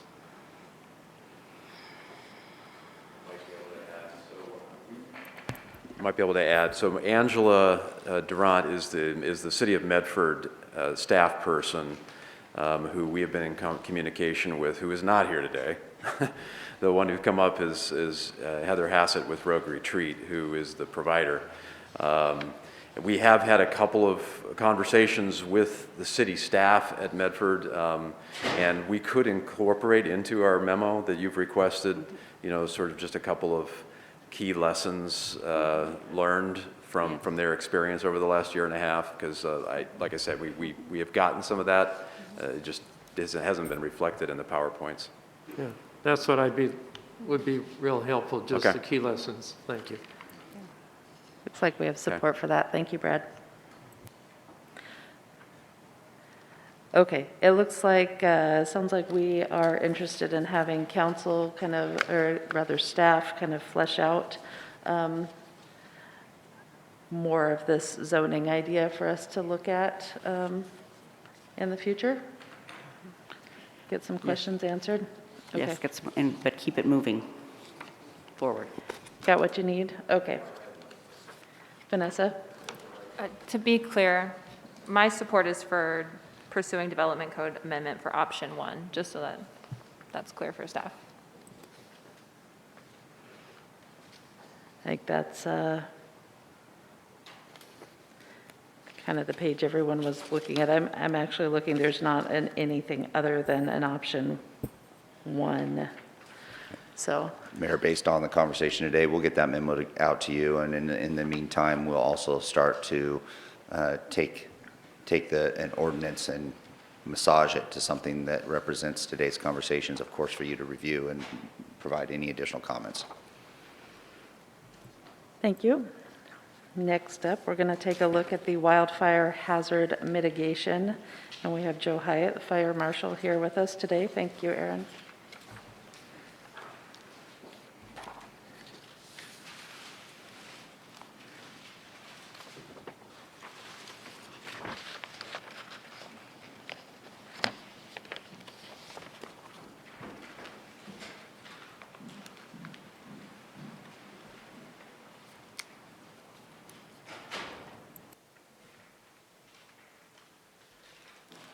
Mayor, Council, thank you. Joe Hyatt, Fire Marshal for the City of Grants Pass.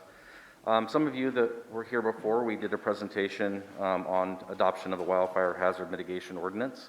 Some of you folks are new. We're going to start off from the beginning It's also going to be a little bit more in-depth for you that were here before that actually goes into the specifics of the code changes that we're proposing. Basically, this is in conjunction with looking at our community wildfire protection plan. We know that we're in an at-risk community, and these are some of the things that we can recommend as being mitigation factors that we can work with. So basically, we know that we are at a high risk and for our community. It's a map of Oregon, and you can see where the city of Grants Pass and Medford is. It's kind of a red dot. We know that we live in and around a high wildfire hazard area. And because of that, we feel that there's some reasonable things that we need to do to look at. Going back and taking a look at the history of fire in our area, we really see a large increase in what's going on. Most recently, the Alameda fire, which we are using, a lot to base what we're anticipating in future fire behavior. And we can see some photos of that there and what happened. Basically, we're looking at the need to come up with something to mitigate how many structures are being lost and how we can basically be more safe in our community. We try to look back in the fire service at our history to anticipate what's going to happen in the future. And in this case, we look back at our fire history. We've had conflagration since 2015 on the Canyon Creek fire that we had. 43 homes were lost. The Carr fire in Redding, California, which is what really kind of sparked a lot of conversations about these communities where we're losing entire communities from fire spread, and specifically how we were doing that. How it was the building construction came into a factor that we weren't necessarily addressing. Then we go into, of course, that we had a 2018 fire here at home in the Hugo area. Fortunately, we did not lose any lives, but we did lose 2 homes and 13 outbuildings, and this was a fast-moving, wind-driven fire and was our first local look at what can happen in our community. The 2020 Slater fire in Happy Camp, California, with 200 homes were destroyed, 1 life lost. And then going into Alameda fire, 2,700 structures and 300 residents displaced and 3 people killed. The factors that we're looking at for this are driven by the fact that we're seeing changes in the trends of fire, one, in fire weather behavior. We're seeing windy events, drought seasons that are driving these fires into the homes. And then we are also seeing the fact of how we're constructing our homes, the density and where we're building them has a huge factor in losing these entire communities. So kind of we know we can look and see that looking at the wildfires across the United States, we are increasing in both the number of fires and the intensity and size of the fires. It's been pretty steady throughout the years. We do have a trend of a drought locally that's impacting a lot of this as well as across the nation. And that's something that our fire weather forecasters are telling us don't anticipate that it's going to change soon. Of course, the weather is always a little bit of a shot out in the dark of what's going to happen, but from all the trends, everything is telling us for the next 5 to 10 years, we're looking at a pretty stable weather pattern. They don't anticipate any major changes, so we're going to continue this hot, dry trend, breezy, heavy winds happening. Again, we take a look backwards to try and plan for how we're going to move forward. We look at the wildfires that have happened and how those homes have been lost. We talk a lot about wildfire fuels mitigation. So working around the home and reducing the wildfire fuels, ladder fuels, trying to get more better landscaping that's not going to contribute to the fire spreading to the house or other houses.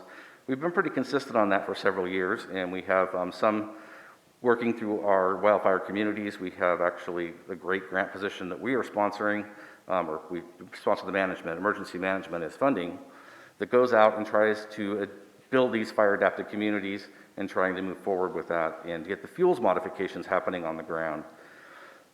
We also do public education. We're trying to prevent the ignition.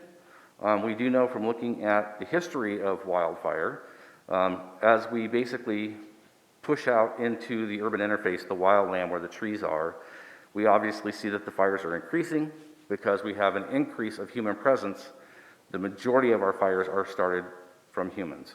So what we really want to do is do a lot of education as well tied into this. So basically, once we've done these things, we're really moving forward. How else can we provide this? And we're getting into preventing these ignition in the structures by the building construction, trying to get them resilient against what's happening. So we talk about the way the fire is being transmitted to the structures. We have direct flame contact, basically vegetation right up against the house, and it's burning. There's not a whole lot we can do other there. We're trying to reduce the fuels around the homes. But again, how do we harden the home from that? Flying embers is basically what we're seeing, the mass fire spread happening in communities. These ember storms, and I was on the Alameda fire, and it was amazing to see the fire spread, a block away and ignite a new building. And it was simply from the embers being cast from the wind downrange, and those buildings catching on fire, again, producing very large ember plumes, which just exacerbated the situation. Then we have what we call preheating or radiant heat. This is where we talk about treating our fuels in our wildlands, like our management of Dollar Mountain, to try and reduce the intensity of the fire as it approaches the community. I have a little video we can show you here that kind of shows us what's happening with the wildfire spread. What's shaping up to be an exceptionally dangerous year for wildfires. More than 14,000 have already burned more than 500,000 acres, and it's not yet April. And with more Americans living near danger zones, the insurance industry is anxious to keep those flames at bay. NBC's Tom Costello is at their test center in Richburg, South Carolina. And Tom, last time you were there, they were recreating a hurricane, and this time it's a wildfire. This time it's a wildfire. The Insurance Institute for Business and Home Safety has got this massive test chamber. They've divided the roof here into 3 different sections, 3 different roofing materials. They want to see how it burns, and the stakes could not be higher. In the western suburbs of Denver this week, it's been an all-out fight on the ground and in the air. High winds and an exceptionally dry fall and winter have brought an early start to fire season.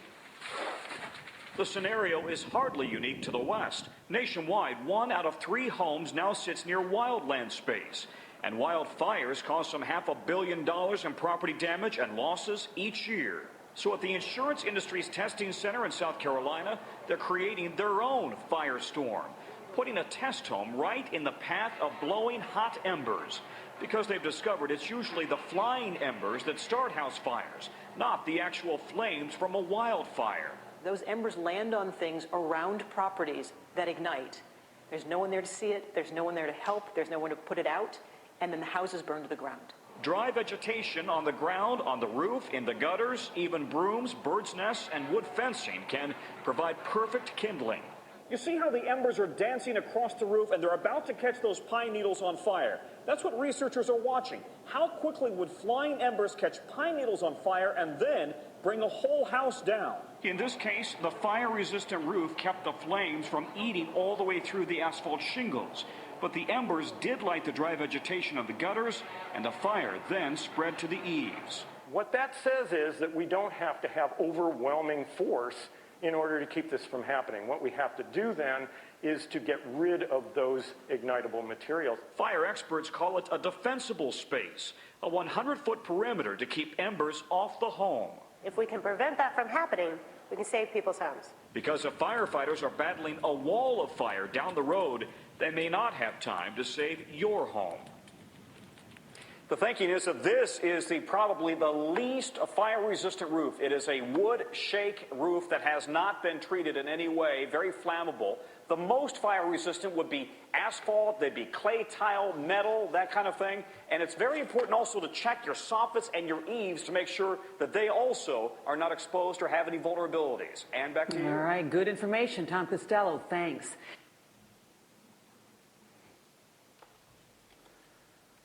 So again, there's been some great studies to see how this is happening and what we can learn from that.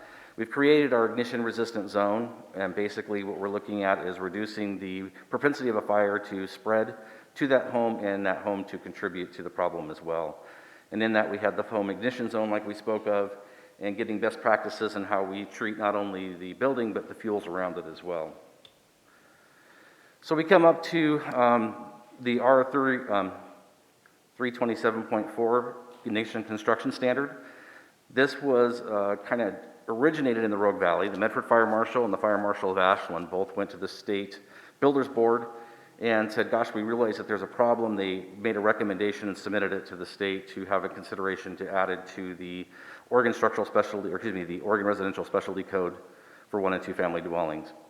Out of that, they basically said that they didn't think it was something that applied across the state, so they left it up to each jurisdiction to decide what of this code they would adopt and if they would adopt it at all. Again, I think that we've kind of really shown that we're in a very fire-prone area, and it's a very big concern of ours. And I think that we are one of the targets, just like Medford and Ashland, of this type of a fire happening. So we thought it was important to bring this before you for consideration. We talk about where this is going to apply. First of all, it's not across the city of Grants Pass. It's not in all areas. It's only in those areas that have been identified as a wildfire hazard zone. These have already been established and broken out. That's where our no fireworks policy exists right currently. And we keep updating this as we gain property in those areas. We expand this zone to include urbanization when we do an expansion and we get new construction.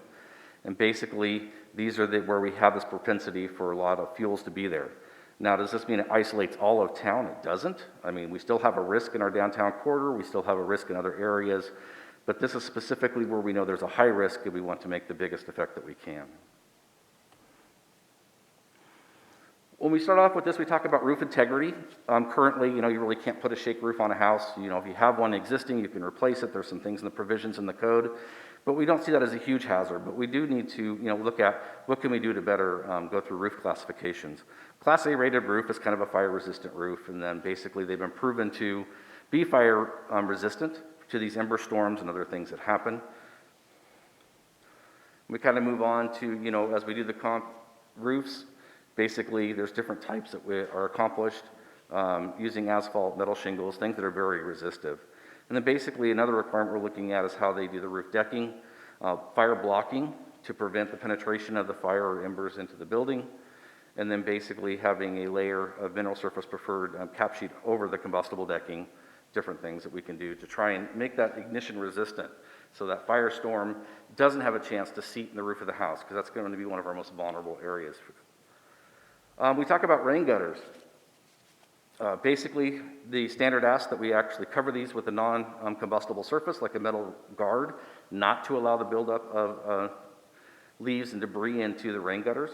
As you can see from the demonstration, and I can tell you from a first-hand point, that is an excellent place where the fire gets seated. It's actually just below the roof line, so the nice roofing that we put on the building that's ignition resistant, it just kind of goes up underneath the sheathing and goes into the attic space. Once a home becomes about, 50% involved, the attic space is involved, we really can't take the time to suppress it. It's a point where most of the time we're so committed in trying to stop the fire, there's really nothing we can do to save that home. And once you get a roof on fire, it's very difficult, very labor intensive to try and fight those fires. So again, just adding a barrier, we can eliminate or reduce the propensity for those fuels to build up in there. We can eliminate or reduce the chance of the fire spreading from there.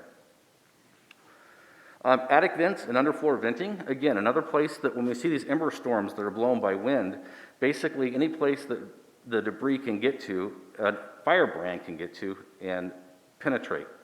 So when we look at the soffit vents, when we look at all kinds of venting, they have screens on them. That's currently required to have a screen, but we're actually going with the code and trying to get a smaller mesh screen. This way we're actually, again, trying to prevent that actual ember from getting into the attic space, starting again a fire that's concealed, confined, grows greatly before it even breaks out and we even know about it. Ventilation openings, basically we would not put them on the other side of these or soffits to try and protect them. And basically vents above 12 feet from the ground, because again, we're eliminating those. We're trying to just get where we know the problem is, which is those kind of first floor, heavy wind driven areas that are affected. We talk about exterior wall coverings. Again, we talked about the fact that it's not necessarily the flame front that is the issue here. It can be, and so we want to get some resilience of that as well. And then basically adding that resilience requires making a more hardy wall surface, doors and windows. We talk about putting a layer of sheetrock, providing a fire resistance layer to that outside. Our homes are very close now, so we want to be sure we're protecting one home from the other home when it does burn in these type of events. You know, when you look at a standard structure fire in the middle of winter, it's not necessarily a concern. It's during these really dry events, hot summer days, wind-driven fires are going to cause these flames to bend over actually and reach the other house. In the wall coverings, there's several different ways that this can be achieved. I'm not a building official, and I won't pretend to be, but basically working with the building department, working with California has established a lot of these standards, and there are basically more than one way to achieve all this. So we don't say how it's specifically done. It just says that it has to have that 1 hour rating, and we leave it up to the builder to present that. Again, we talk about eave projections, soffits, another great place for fire to catch those fire brands and contain the heat. Some houses are going with enclosed soffit vents currently, but basically when we look at the construction now, in those areas, we want them to enclose them. This is definitely something that's an increased expense if you didn't design this in your plan. But again, we know it's going to have a high impact because we look at these fires that are spreading. The soffits collect the embers and the heat, which leads into the vents, which goes again into an attic fire. Same thing underneath with the vents. The fire brands getting underneath the house and allowing the fire to spread.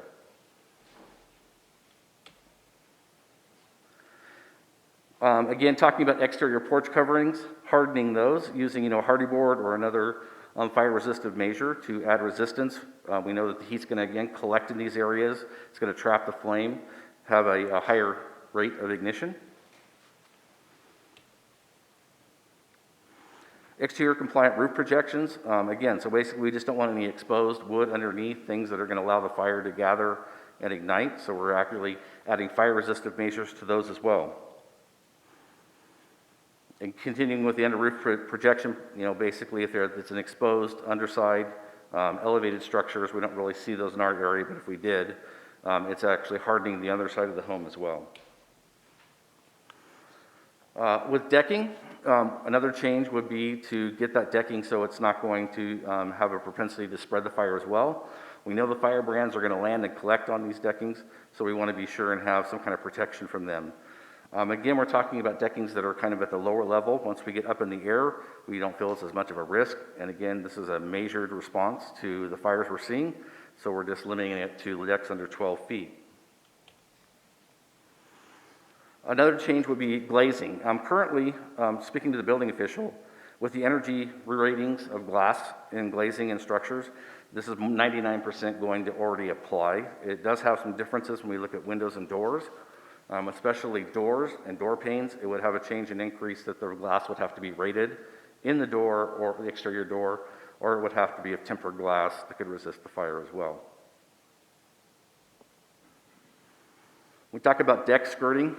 Again, if we look underneath decks, we really see a lot of accumulation of leaves, buildup, another place for the fire to get seeded from these fire brands. So we're talking about basically using some kind of a protection to keep that brand not only out of there, but to keep the leaves and debris out of there as well, so we don't doubly don't have an issue with those building up underneath there. Same thing with sealing up around our garage doors. We found this traditionally a weak point. Garage doors, the seals become very worn. We see the embers penetrating into the garage space where most of the time we have a lot of combustible light storage items that are going to be easily ignited within the garage. So when we take a look at the ignition resistant, California's been doing this for a while, so we have a lot of data that we can look at from their fires that we've had. And we look at basically, in 2008, the construction benefits took effect, and we had 51 of the 350 post-2008 fires survived. So we know that this is working. We know hardening the homes is a way that we can prevent these massive wildfire losses. It's not going to eliminate them, but it can definitely help us become more resistant to them.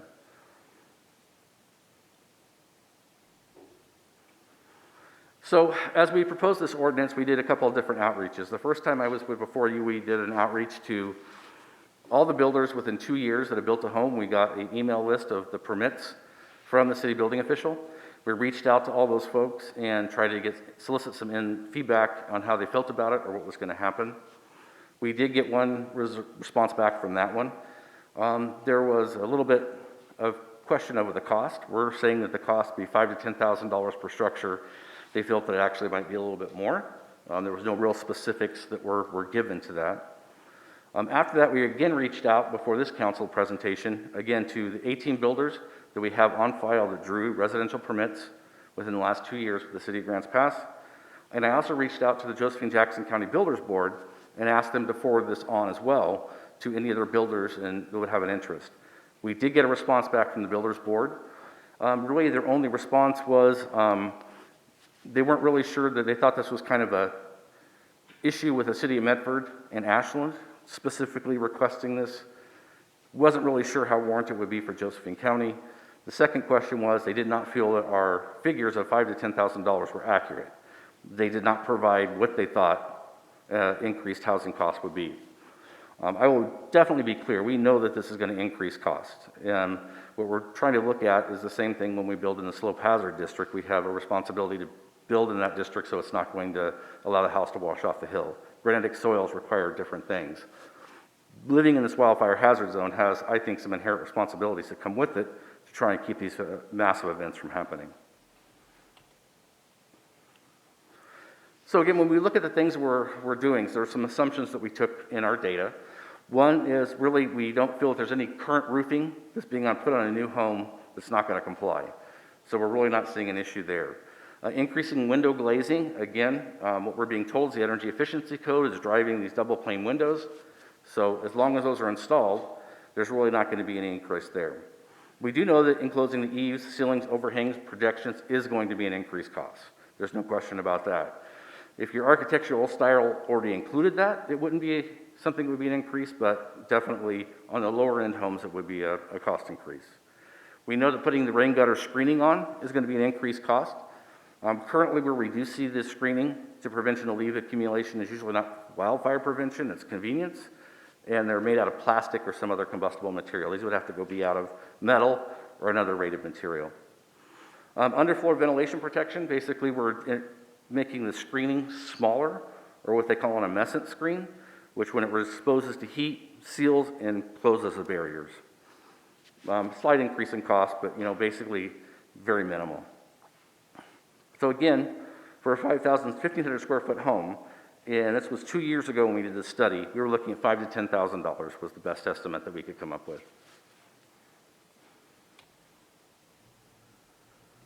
So basically, again, in the summary, we're just looking to reduce the hazard. We feel it's a responsibility to come to you with a way to meet this. We talked about the wildfire hazard problem we have in our county, especially in our city. We also looked at the fact of our wildfire history, that we know it's coming. We've already had it happen very close to home.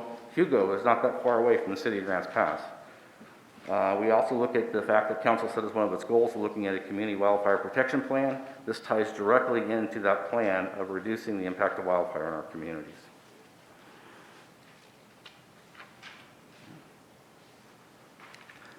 So yeah, it's basically up to you now. Where do we go?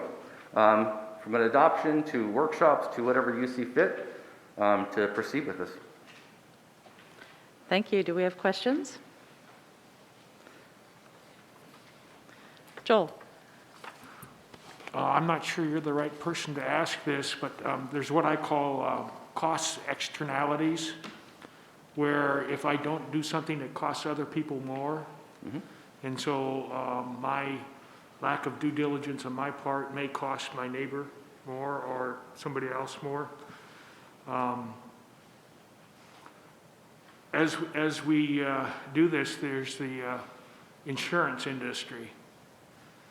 And I don't know what it's like down in California. Maybe you do. Without these standards, what is the externality to all homeowners in terms of increased costs? So the insurance industry being private, we have no direct, way to control that, at least not in the fire service. The state issues them and improves their system for establishing fees. I can tell you after the Carr fire, if anybody tried to purchase a home, it was darn near impossible to get fire insurance. We had lots of complaints, people coming to us like, what can we do? This is ridiculous. We can't buy our home because we cannot get a policy issued, because in the insurance companies were saying that they have a policy that when there's a massive wildfire in an area and you're at risk, which they included us, They just even wouldn't write the policy. We have seen, and when we look at areas, the insurance companies don't necessarily give a benefit for being fire responsible. Some do, but you can guarantee as a community when there's a massive loss, like we saw in California, that we are being reported to us, that the insurance rates were definitely increased across the board because they are going to recoup their loss somehow. So I was wondering, in terms of the cost of $5,000 to $10,000 extra cost versus everybody's insurance going up, I would say it would be at least comparable. But that would be a very rough estimate. But I would say that would not be unrealistic at all. And again, we're only applying these construction standards. I kind of missed a part, I apologize. These are actually being applied to new lots developed within the wildfire hazard zone. If there's already a subdivision approved, they don't have to comply. If there's already a building permit approved, when this goes into effect, basically they are grandfathered into the system. So it's not something that's going to happen immediately, but it is taking responsibility looking to our future. So as soon as if an ordinance were to pass and we adopted this, anything that was currently in process would automatically be grandfathered into the older system. Any place that actually had a large lot of land that they planned a subdivision would be exempt. If there was a current subdivision and they altered it by more than 50%, then yes, they would have to come to the new compliance. Otherwise, it would just be going progressive from the point that the ordinance would be adopted. Thank you. Brian, then Vanessa. Yeah, thanks, Joe. So there was a slide that had the maps of the wildfire hazard zones that are identified, and it says that the criteria is established by the Oregon Department of Forestry for those zones. And I'm just wondering if the entire perimeter of the city has been evaluated, or if there's still some portions of the city that need that evaluation. So basically, the Oregon Department of Forestry does continuously update their maps. We'll go back to the original, sorry, it's way back here. This is the at-risk hazard area, and they've listed our area as extreme hazard. That includes the entire city of Grants Pass. It's kind of a landscape designation. They designated, if you might have heard, Hugo is like the #1 in the state at risk. So we know that it's kind of right there. When it gets down to specific land designations, they really don't meddle within the city of Grants Pass because it's not part of their protection area. So while they've told us that yes, we live in this, there's no official land designation that will come out of it like you'll see in the assessments they're currently doing with lands and then our Senate Bill 360 and some other things that govern lands that are outside the city of Grants Pass. Our specific wildfire hazard zones were adopted by looking at the risk factors for slope, looking at the topography of the area for fire risk, and the fact that there was hazardous fuels in those areas. So we knew that those were going to be definitely at risk. They're in the Oregon Department of Forestry overlay when you look at the large map that yes, it is part of the issue, but it doesn't specify specific land designations. Okay, so on those maps that you have up there, are there areas that aren't currently identified as being a hazard zone that maybe should be identified as a hazard zone, or are you comfortable that we have all those zones identified? We have our highest risk zones identified. What we do is a continual process of evaluating as we expand the urban growth boundary and the city limits. We reevaluate those lands that are coming in, and again, looking at the topography and the fuels that are available there and do they need to be included. There is not an official process for that. It's basically the command staff of the fire department getting together, taking a risk assessment, what we think that would be, building off of the standards we've already established and including those lands. Okay, thanks. And then I just had a couple more quick things.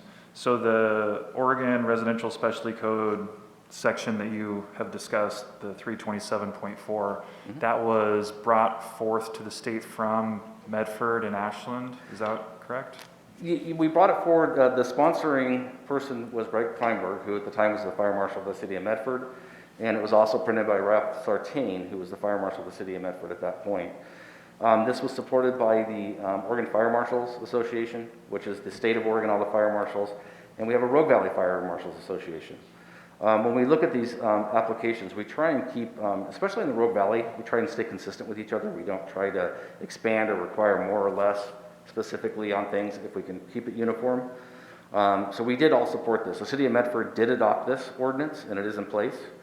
I don't have the exact adopting ordinance. I just know that basically fell within the scope of what we did. And I just spoke to the fire marshal over there. And again, because of the moratorium that went into effect, they really haven't had a lot of example yet of the building, because they really haven't pulled a lot of new building permits to look and see in their area how the cost impact is going to be, or get a lot of feedback from the builders on it. Okay, thanks. Vanessa? Thank you, Joe. I'm really excited to receive this presentation today. My question is also about the map, that second map on the bottom. What area is that? That is the South Hazard area. So basically it's the south side of the river. It includes things like the College Hills, out Darnell area, and I apologize, I don't have a blow up of the map. You should have had a larger one, hopefully, in your packet. They're very small. We do not. Okay. And those are available online at our website. We do publish those and through the fire webpage. And I apologize, I don't see them well enough to actually call them out on this one either. I apologize for that. We can definitely get you better maps. Thank you. Thank you. Other questions? Valerie, then Rick? Of course, I'm married to a builder, so, with I get it. I totally get it. And I do understand, the danger and those sort of things. But I still often feel that a lot of this should be driven by the insurance companies. I mean, what happens is that, people don't buy it, and so they don't buy it. It's no different than the fire districts. And then somebody else, anyway, so it's just one of those things that the cost is going to go up. We know it. Because it's important. But I also know, like I said, with even my husband's property, because of the cemetery, his insurance just skyrocketed up in the northeast part of town because they haven't done wildfire mitigation. So it is starting to come, because we're starting to see it right there in terms of it coming up. And so everybody's goes up, whether you're doing anything or not doing anything. And it would just be, I would love to see some sort of something coming from the insurance companies that gives you credit for having done that. I think that's the marriage that I'd really like to see, is to see the companies come forth and say, check off list, you do this, this, this, and this, and then your insurance rates are going to go down to where there's the advantage to them to do that. So that's ideally where I would like to see it come from, is not just a regulation that the city puts forth, but also the insurance companies step forward and say, if you do those things, then you're going to get yourself a better insurance rate. And I think that's the way I'd like to see it come forth. Rick? Thank you, Joe. Looking at maps all the time, that bottom one there would be, the very bottom part would be Crestview Loop, and the other area would include appendages of Hamilton and Cloverlawn. Yeah. But the question I had for you, when you're talking about radiant heat on the windows, is there any sort of treatment you can do to those if you have adequate time ahead of time to help preserve a window? Other than providing some kind of hardened resistance, like a hardy board that's fire resistant, or sheetrock, something else. I don't know. There's always people that have a lot of ingenuity out there. They do have things that, like in advance of a fire, it's called barricade foam. It's basically applied to the structure. It has a material that kind of holds the moisture against the structure, but it's very short-lived. Of course, as soon as it dries out, it's ineffective, and it's usually used immediately approaching the fire front, either by homeowners or crews. So if you were to spray it with aluminum paint with the idea of being reflective, does that really work, or does the radiant heat just go through that and still affect the window? I don't have the answer for that, I'm sorry. Joel? Are you getting any feedback from industry? It seems to me like if the insurance companies refuse to issue insurance, that the demand for housing in those environments where the homeowner assumes all the risk with no insurance would go down, and it would hurt the industry. Are you hearing that at all? Through the Oregon State Fire Marshals Association, we do have a lobbying that we use, the Oregon Fire Chiefs Association as well. We have talked to the insurance industry. We have presented things to our legislature, ideas and thoughts on these issues, but we really don't have any control over that, especially being a government agency. We really can't advocate restrictions against a private Well, sure, contract. I would expect that. The one thing is, would you anticipate, to me, it would be a reasonable anticipation, if insurance isn't going to take the risk because the risk's too high, that's going to hurt the construction business.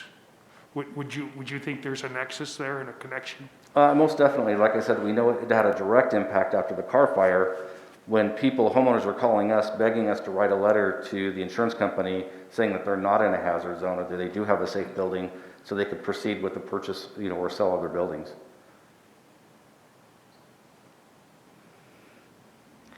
Rob? So,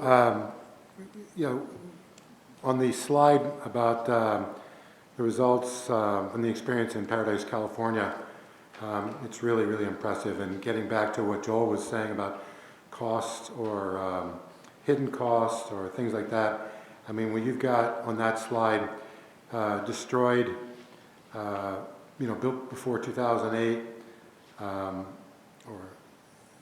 built before 2008, 79% of the houses were destroyed.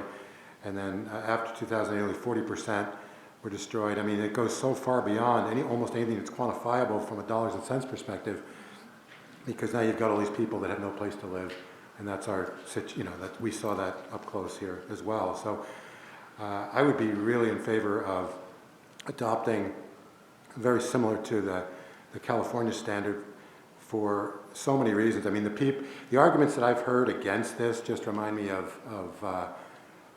car builders being against seatbelts or airbags, anti-lock brakes in the 60s and 70s. I mean, it sounded a little silly then, and then in retrospect now, I mean, who would go to a car dealership and save a few $1,000s to buy a car without safety features?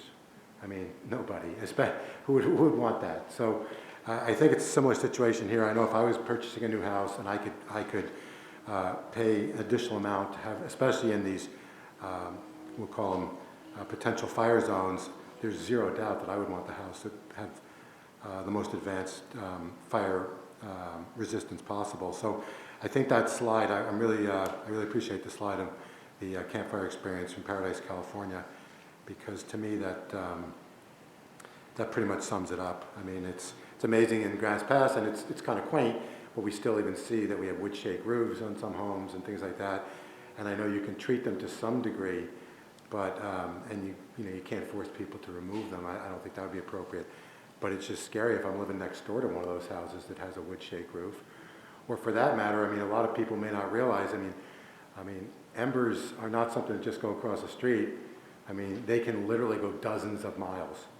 So you've got a house with a wood shake roof across the street, or you've got a house that's fully engulfed on your block, the chances you losing your house just goes up so much. So I'm fully in favor of adopting these standards yesterday. Thank you. Do we have any more questions for Joe? Brian? Yeah, you mentioned in one of the slides there's some additional best practices that are not currently in that code, deck skirting, attached fencing, doors and spaces around other door openings. Is that something that if we chose to move forward with adopting this, that could be added in? Yeah, we could add it in as a local ordinance for the adoption, yes. Again, we're looking at the highest risk on the biggest effect that we can have for the dollar. And again, we know that we are having issues with our housing. We know that it's very difficult to build, and we're trying to, work within that realm. We want to provide something that's going to be a reasonable alternative to just continuing the way we are.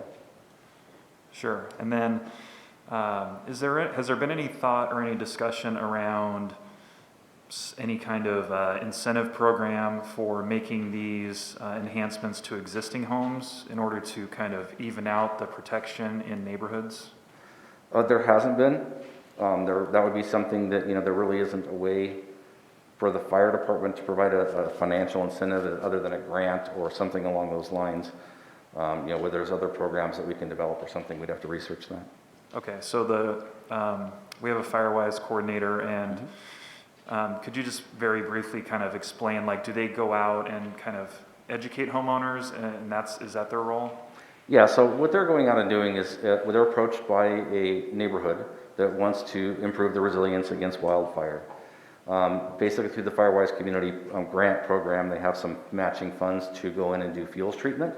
The great thing about getting these fuels reduced and maintaining these is that they're getting a direct benefit financially for that. They're not paying for it. Most of the time, what they're putting into it is a community effort. So basically doing something like a wildfire community day, doing evacuation drills, things that are putting back into the education of the community as their copay into the system.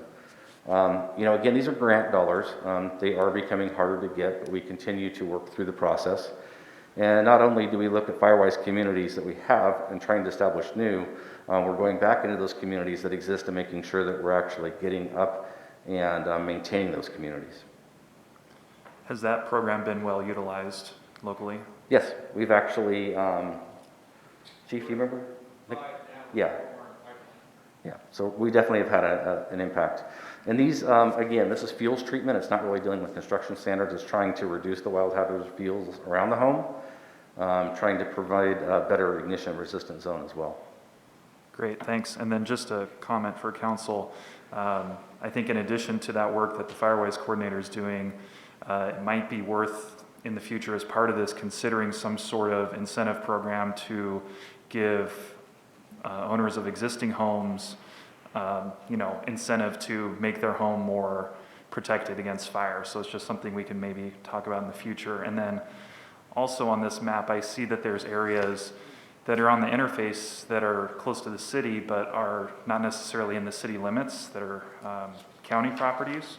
And so that might be another point of discussion, is to open up dialogue with the county in some of these areas where they're not in the city, but they're city adjacent, to see if they're willing to help out with protecting the city. And there are programs through the Oregon Department of Forestry that reach out to those homes. There's currently Senate Bill 360, which kind of requires some, land ownership of responsibility for managing your fuels. Our wildfire program that we're currently doing is in conjunction with the Oregon Department of Forestry in the city of Grants Pass. So there's really no boundaries. We're trying to get these fuels treated in the city, on the border of the city, and even out in the county, because again, it's going to reduce the propensity of a large fire that's going to come into the city. Yep. Thank you. Valerie? I just wanted to add, thank you for all you do, because I do recognize, we think we all recognize after watching all of this happen. It's just, I just know that it is going to be more difficult to get insurance, so I would just like to see that conjunction, because I think it's coming. I think the reality of it is you are going to be denied the ability to, build in certain areas, and people need to be aware of it. So thank you for all that you do. Joel? The other thing, I'm asking it as a form of a question, when a wildfire is actually going on, the incident commander has the team evaluate houses and the ability of national resources to protect that house. If they find that they can't protect that house and the standards of this construction and the ground associated with the house, they don't devote any resources to it. If they find they can protect that house and do it safely, then they'll station an engine at that place. And they do that ahead of time before the fire hits, so they know where they can do some good and where they can't. And so, the essence of this is, for homeowners listening, is your house may not even be protected if you don't have a fire safe zone around your house, and if the construction standards are such that it won't make any difference what the federal forces do, or state forces, or whoever they are, because that's going to be done ahead of time. Are you aware of that and how that works? We do pre-planning as far as looking at communities at risk, trying to help them plan for an incident. Looking at the Alameda fire, unfortunately, that was my job in my area that I had. I had to go out and scout for the incident commander areas and try and draw lines of where I thought we could make an effect and where we couldn't.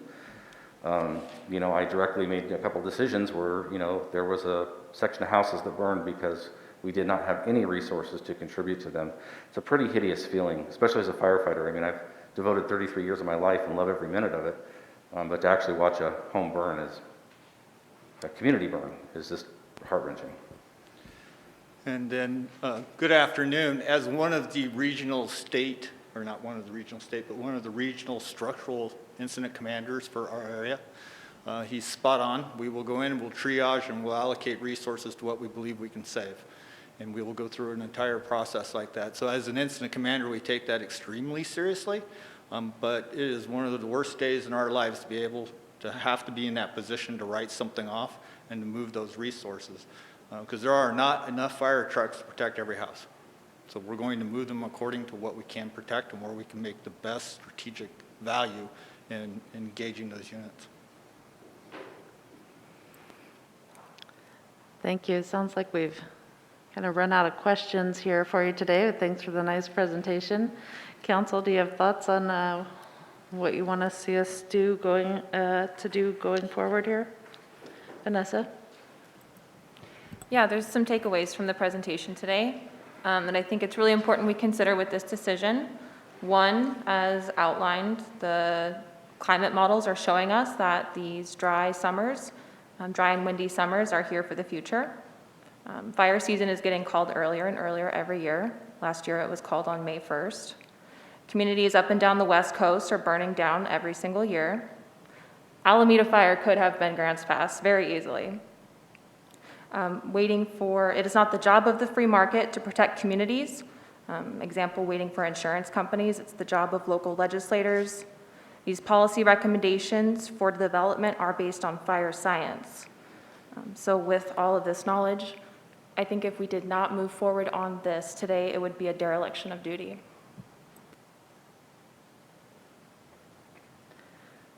Thank you. Brian? I'll just second that and think that I think we should be moving this forward. Council interest in moving it forward? Rob? Yeah, I would completely agree with what Vanessa said. There's no legitimate excuse, I don't think, for us not moving forward. And as far as insurance and things of that nature, I think that actually it's, to a big degree, it's up to the statewide Home Builders Association to lobby the insurance companies and lobby government to make that insurance rates and availability reflect when people have fire-resistant construction and things of that nature. So that goes way beyond what we can do or we consider as a city council. The Home Builders Association kind of should be in their wheelhouse. But I definitely feel we should be moving forward with this. And I really appreciate Brian's comments earlier of working with the county and for the lands that are immediately surrounding the city to get similar standards so that it can help us. Also, as far as people with existing homes being able to be incentivized or helped, let's say, replace their shake roof, which could help protect an entire quadrant of the city, I think we should also be doing that as well. Thanks. All right, other thoughts? Rick?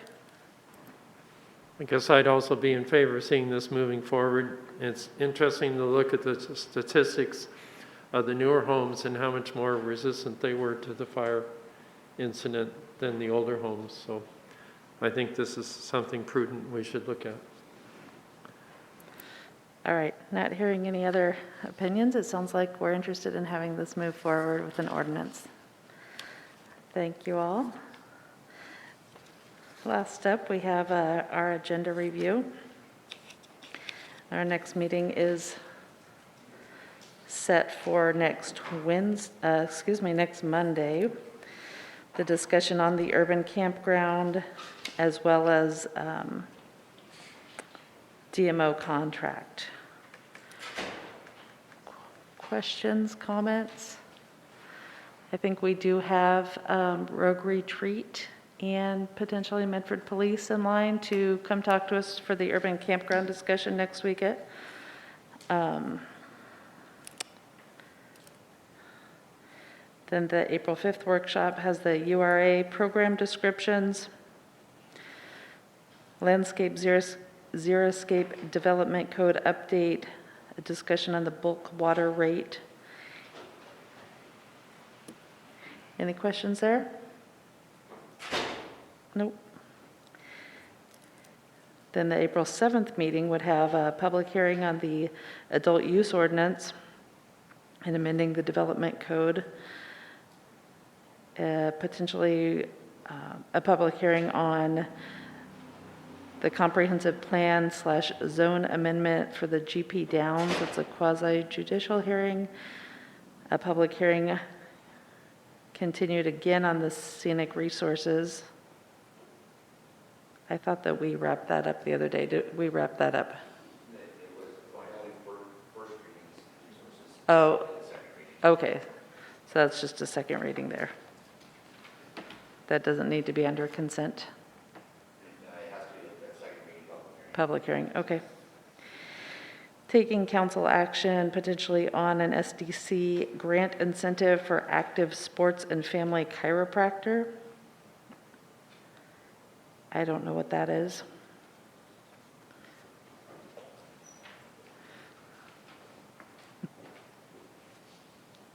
They're requesting system development charge grant, which we do have a grant program for Okay. that, and that goes in front of council for your approval. So you'll be reviewing that application. Okay. And a bragg grant for road cleaners. An SDC grant incentive for road cleaners. Taking a look at the DMO contract then would come up on that Wednesday meeting. DMO executive director search is on that agenda, and then residential backflow testing contract. Questions? DJ? So it's curious that we have a council action placement for the DMO contract when we haven't even seen a contract yet. We got no metrics or deliverables otherwise. And so I think that timing is inappropriate, but then the consent calendar, the resolution for DMO executive director search, is that correlated to their ask for $25,000 to hire a consultant to find their executive director? Yeah, we do have a contract that's out for review at the council level and the DMO level to take a look at, including deliverables. And so we're working on also putting some language in to include the county as an active participant. If council would like more time to review that, then that would definitely be something we can change to a later date. The contract for recruitment services is associated with the recruitment of a executive officer for the DMO. And it's a $25,000 cost, but it is something that should be approved by council. So that's why it's coming in front of you. Sure, I agree. I think it's presumptuous to have that as a council action item, considering we have one more conversation about this, and I'm taking exception to the DMO executive director search being on the consent calendar, so at the very least, we should start it. Okay. Does council want then that changed, the April dates to something else on the contract? I mean, it feels to me I'm like just it's going to stand through as a liaison, and I did send you the minutes, because they are waiting to hear back from their lawyer on the first draft, because I have a lawyer, and so he's taking a look at the contract. It's twofold, and we'd like to have it move forward as fast as possible, because the sooner they move forward, the sooner they get the executive director, the sooner they're able to start doing what they need to do. But I agree that is, if we don't agree on Friday that there's been enough time, trust me, they'll pull back and ask to change the date. So that's kind of my thoughts, is I want them to say, hey, we want more time. And at that point, then we'll say, yeah, we'll give you more time. Yeah, understood, but I am also saying that. We also have on the schedule March 29th to discuss this some more, and maybe we get some more direction at that time after we have that presentation yeah, also. I do feel like that we have a couple of weeks there where we can make changes if we need to. Joel, did you have something, Joel? Pardon me if I missed it somewhere, but there was a motion by the tree committee for the trees on Washington Boulevard. Is that on the consent agenda then, or I don't see it on the agenda? It's not, and that was something I was hoping to get some additional clarification from council on. At the meeting where that motion was done, there was some discussion that the council is going to discuss it some more at a workshop. I'm not sure if it's in association with the alignment of the trees being in the center versus on the side, or I'm not sure what that is, but further clarification on that would be great. We could move that forward based on the recommendation, but it was reviewing the discussion. Council was wanting to have another discussion on that. If that was not in... Well, from my perspective, we didn't need it, but perhaps from other perspectives, we need to have that, and I'm okay with that, but we need to have it somewhere. I have it on our consent agenda, then. list. We have kind of an issue here where we are having this discussion twice as often as DJ and I are meeting with the city manager. So we did bring up the Washington Boulevard cherry trees last Monday, and we'll meet with the city manager tomorrow. So we're like double covering during these Monday meetings. I'm not totally sure how to reconcile that, but I have it on the list here to get it on the agenda. Okay. Thank you, Mayor. Any new ideas, Vanessa? Not a new idea, but can you remind the council when those meetings are, the agenda setting? Is it It's like on the how- alternate, it's typically on the alternate Wednesday of when we have our business meetings. Okay. This particular week, we're doing it tomorrow instead of Wednesday. I understand. And Councilor Fazer, you had made a comment about the consent calendar, the consent calendar for DMO. I missed it. Can you clarify for me? Oh, sure. So do you have are you aware of the kind of procedures as far as the consent calendar? Okay, so it's any one counselor can remove a consent calendar, have a start, so it has an individual presentation and a vote. And that is the resolution for the DMO executive director search, which is an approval of $25,000 to hire a consultation firm to get their executive director. You just wanted it removed off of there so that we Yeah, could I have. think it warrants a presentation and Sure. an individual vote. Okay, sure. Thank you. Brian? Yeah, a couple things. On the next week, on April 12th, there's the airport funding request, and I vaguely remember some discussion around us maybe not needing to do that, so I just wanted to see if there's any additional clarity around that yet. Have you had a chance to talk to the county, Aaron? Yeah, I've officially requested a response from them, and so they'll be getting back to me on that. And when they do, then I'll know, and I'll be able to talk to mayor and council president, whatever, to determine if it needs to still be on the agenda. Okay, and then I do have one more quick question, actually for you, Aaron. I know we're having our one-on-one meetings with you, and they're scheduled throughout the week, I assume, but I was just wondering if there's anything counselors should be doing to prepare for that meeting, or I've never done this before, so I wasn't sure how I need to come to that meeting. Sure. Actually, if you'd like to prepare anything that you'd like to discuss with me, how things have been going, it's basically just a quarterly check-in that I do with council once a quarter. And we just see how things are going, go over some items of interest, and Thanks. All right, any other comments, questions at this time? Brian? I'll just ask a quick scheduling question because you just said you're doing the agenda setting meeting tomorrow. Is that? Yes. is Yes. it- And then is also the city-county meeting tomorrow? Or is that not happening or do I have it on my schedule wrong? It would be tomorrow, but we're not doing it this month. We Okay. didn't And it have, wasn't done last month also, is that correct? that is true. Okay, thank you. Anything else? All right. Aaron's sneaking up. no, I was Okay. just going to get up to get my presentation for executive session set up. Okay. Okay, go for it, DJ. And so I move that we enter executive session. Second. Vanessa with the second. All in favor of adjourning to executive session, say aye. Aye. Any opposed? All right.